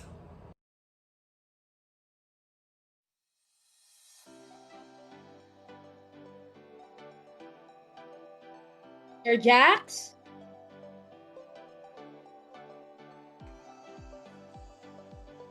Ayan, nasa na ba tayo? So, that was of course our sponsors from Niner, right? And what do we have next for our distinguished guest? Oh yes! Ito na yung favorite part nating lahat. So, and now, it's time for the moment you've all been waiting for. It's raffle time! So stay tuned. Baka ikaw na ang next lucky winner ng ating pa-Gcash. So, I'll let the game team take it. So, Ma'am Norina, Ma'am Abby, take it away. And good luck to everyone. Alright, welcome po sa ating fourth game. So, ito po yung this is the much awaited prizes, ano? It's time for our final raffle of the day. This is the last and most exciting round of our special left spin. So, again, we're going to spin the wheel live, and if it lands on your name, you will win one of our premium review program prizes, courtesies of iPass, NCLEX, and Niner IELTS. So the prizes to be won for the iPass prizes, we have 3 lucky winners of 3,000 pesos worth of NCLEX online review vouchers from iPass Online Review and Mentoring Academy, but this is non-convertible to cash. And another 3 winners of 15% discount on NCLEX application step 1 service fee, also a non-convertible to cash, and 2 winners of 5,000 pesos worth of Philippine Nursing Licensure Examination review discount vouchers. But this one is transferable. And 4 lucky winners of 9.09er IELTS. All right, so what are we waiting for? Let's go spin the wheel for the 3 lucky winners of 3,000 pesos worth of NCLEX online review vouchers. Spin the wheel, please.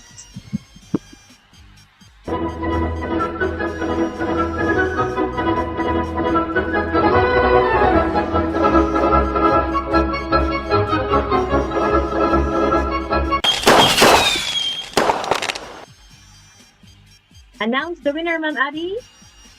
Congratulations, Miss Marilyn I. Castillo. Congratulations po. You're one of the lucky winners of our 3,000 pesos worth of NCLEX online review vouchers. We have 2 more waiting, na lucky winners of our audience, from our audience of YouTube and Zoom.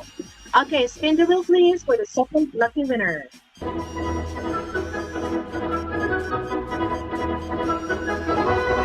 Will be the next winner.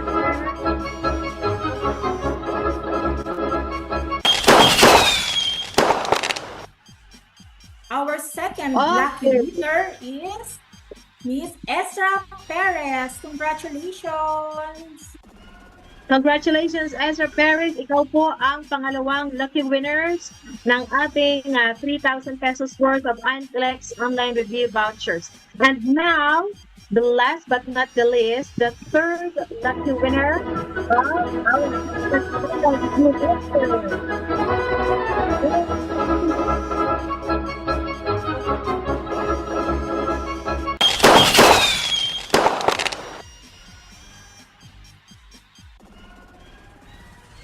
Ralph Richard Leones, the third lucky winner of NCLEX online review vouchers worth 3,000 pesos. Congratulations to our 3 lucky winners.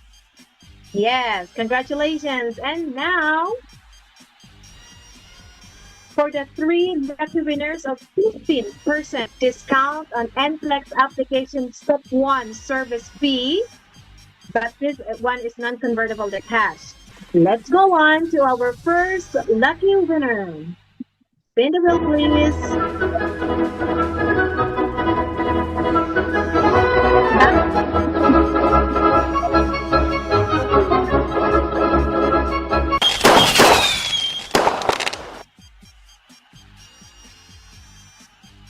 Karen E. Vasquez, congratulations! You have a 15% discount on NCLEX application step 1 service fee. All right, for the second lucky winner, spin the wheel, please.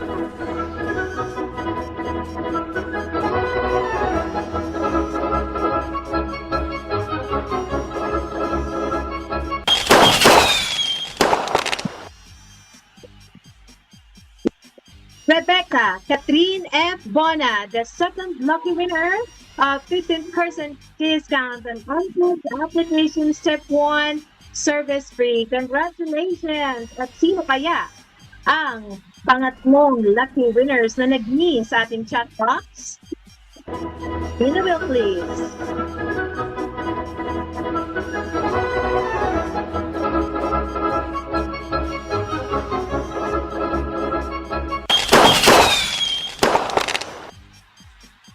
None other than Karen L. Lino. Congratulations sa ating tatlong winners.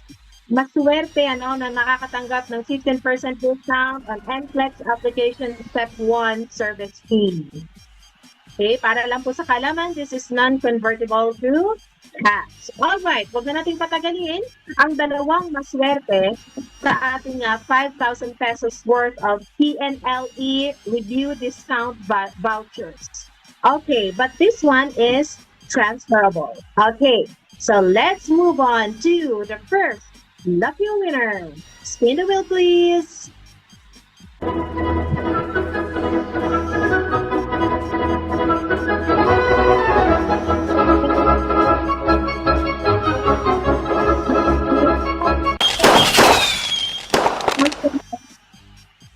Okay, Mikael Alejaga Bartosilio. You are our first lucky winner of 5,000 pesos worth of PNLE review discount voucher. Congratulations! And now let's move forward to the second and the last winner of 5,000 pesos PNLE review discount voucher. Spin the wheel, please.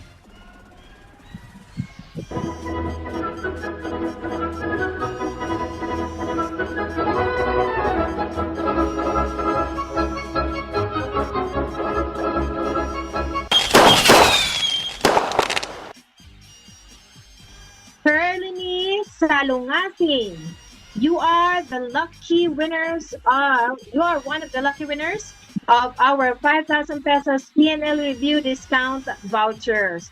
Well, congratulations sa lahat ng ating mga iPass prizes winners from NCLEX online review vouchers, NCLEX application step 1 service fee, and PNLE review discount vouchers. Ma'am Abby. Yes, now let's move forward sa Niner prizes. We will have 4 lucky winners. So, without further ado, let's spin the wheel.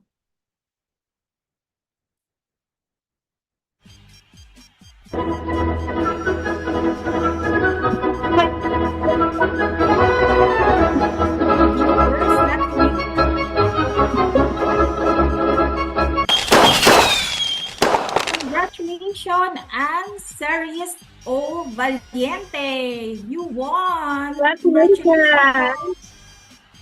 Okay.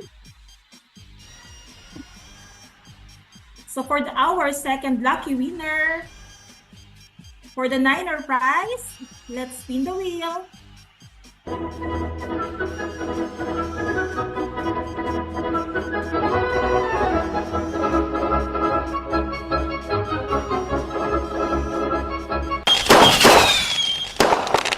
Our second lucky winner is Cecil Del Rio Castillo. Congratulations! Congratulations! Kayo ng Niner prize.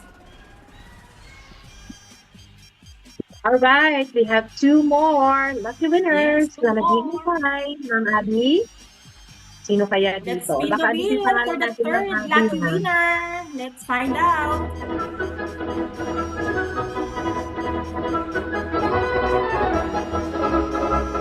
Who will be the next? Congratulations, Vanessa Joy Raman. Congratulations, Vanessa Joy Raman. Ikaw po ang pangatlong lucky winner. And last but not the least, for our fourth lucky winner, let's spin the wheel.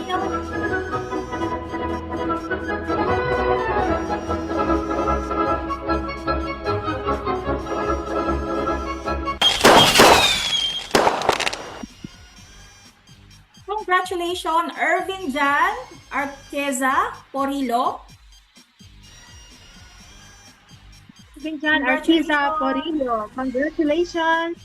Ayan po ang apat na lucky winners of 9.09er INOS. Congratulations po. Amadi? But wait, we're not done.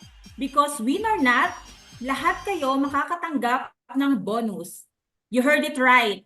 Lahat kayo makakatanggap ng bonus. You will receive free 7-day access to Niner IELTS online platinum package. Just a quick note, your contact information that includes your email and mobile number will be shared with Niner so they can give you access to the IELTS online platinum package. So make sure you check your inbox. Once again, congratulations to all the lucky winners for today's webinar. Right after this session, just send us a quick message on our Facebook page. The link will be in the chat box to claim your prize. One of our team members will reply to guide you through the process. So stay tuned and don't forget to message us. Congratulations! Congratulations sa lahat ng winners natin from our first game up to the fourth game. Maraming salamat po. Stay tuned to our webinar. Maraming salamat po sa inyong time para po sa webinar po namin na ito. At siyempre po sa lahat po ng mga nakilahok, mga nag-type ng maraming salamat po sa inyong lahat. Thank you, Sir Jack. Take it away. Sir Jack, Mandarina. Ayan, so congratulations again to all our lucky winners. Of course, as we near the end of today's program, we want to take a moment to give a big shout out and heartfelt thanks to our amazing sponsors. Because without your support and commitment to nursing education and growth, we would not be able to make, of course, this event possible. So maraming salamat po. All right, at huge thank you, IPAS and 9.09er for your generosity and dedication to empowering healthcare professionals. Your unwavering support allows us to continue providing valuable learning experiences for all our participants.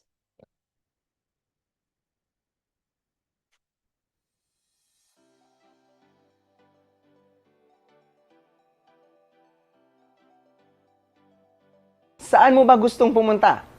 Sa Australia, Canada, UK, USA, or New Zealand? Sa nakaraang 17 years, libo-libong Pilipino na po ang natulungan ng 9.09er English para ipasa ang kanilang English examination sa pamamagitan ng aming one-on-one coaching. Meron tayong face-to-face, meron din tayong online review.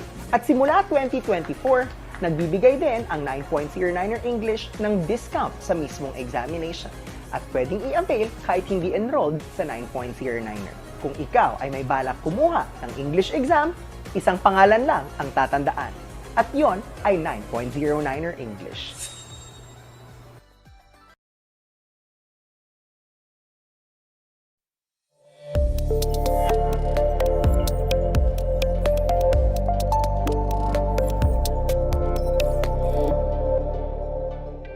iPass Business Processing Services Incorporated is a processing agency that assists medical professionals who want to experience a hassle-free licensure exam application for the USA, Australia, Canada, Middle East, UK, and New Zealand. This was founded based on the intuitive ideas and arduous efforts of our founder, CEO Ms. Rachel Olivar. Our main branch is located in Davao City, and over the years, iPass has grown and expanded expanded its services in Manila, Cebu, and Baguio with over 230 dedicated employees. The primary motivation behind IPAS founding is the passion for giving support to nurses, doctors, dentists, rad techs, physical therapists, and other medical professionals and assisting them in achieving their dreams. IPAS Processing offers NCLEX USA, NCLEX Australia, NCLEX Canada, UK NMC, Middle East exam application, online review and mentoring academy for NCLEX, license endorsement in the USA, Australia, and New Zealand, visa screen application, Australia tourist visa, Australia student visa, and many more. If you're interested in pursuing your NCLEX application, here are our 3 recommended states just for you. If you're looking for an application that is valid until you pass, no fingerprinting required, and no experience needed, choose New York. If you're looking for a state that doesn't need a jurisprudence exam and doesn't require any experience, Illinois is best for you. If you're looking for a cheaper application, Northern Mariana Islands is your best option. However, should you proceed with your exam application, please contact us as we can assess your documents for free. Yes, you heard it right. Assessment is completely free of charge. Why should you choose IPAS? IPAS guarantees 100% approval of exam application, 5-star ratings, and highly recommended by our clients. Smooth, fast, and hassle-free processing. We have processed thousands of medical professionals and helped them pass their exams through our online review and mentoring academy. For more details, you may check our website at www.ipassprocessing.com or through our iPass Processing Facebook page. You may also visit our Instagram, TikTok, and YouTube accounts. iPass Processing, your international exam application solution. Best processing is best for you.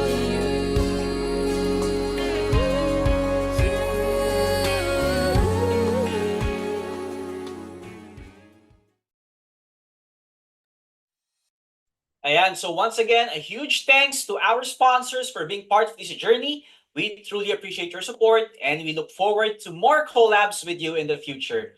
And nga pala, for those who are asking for their certificates, don't worry. As long as you fill out the post-evaluation form, you should receive the certificate of attendance for this webinar through your emails. And for the other certificate for the CE as well, again, you just have to follow the instructions. Don't worry. We'll send you an email automatically from Zoom.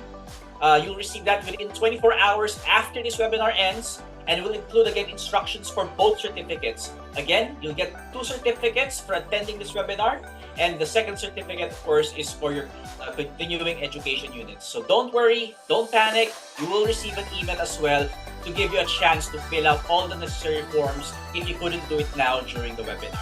All right? So hopefully that should give you the assurance that you need that you will get your certificates for the webinar and for the continuing education units. Okay, so please check your emails. Ayan, within 24 hours. Ayan lang po. Karina?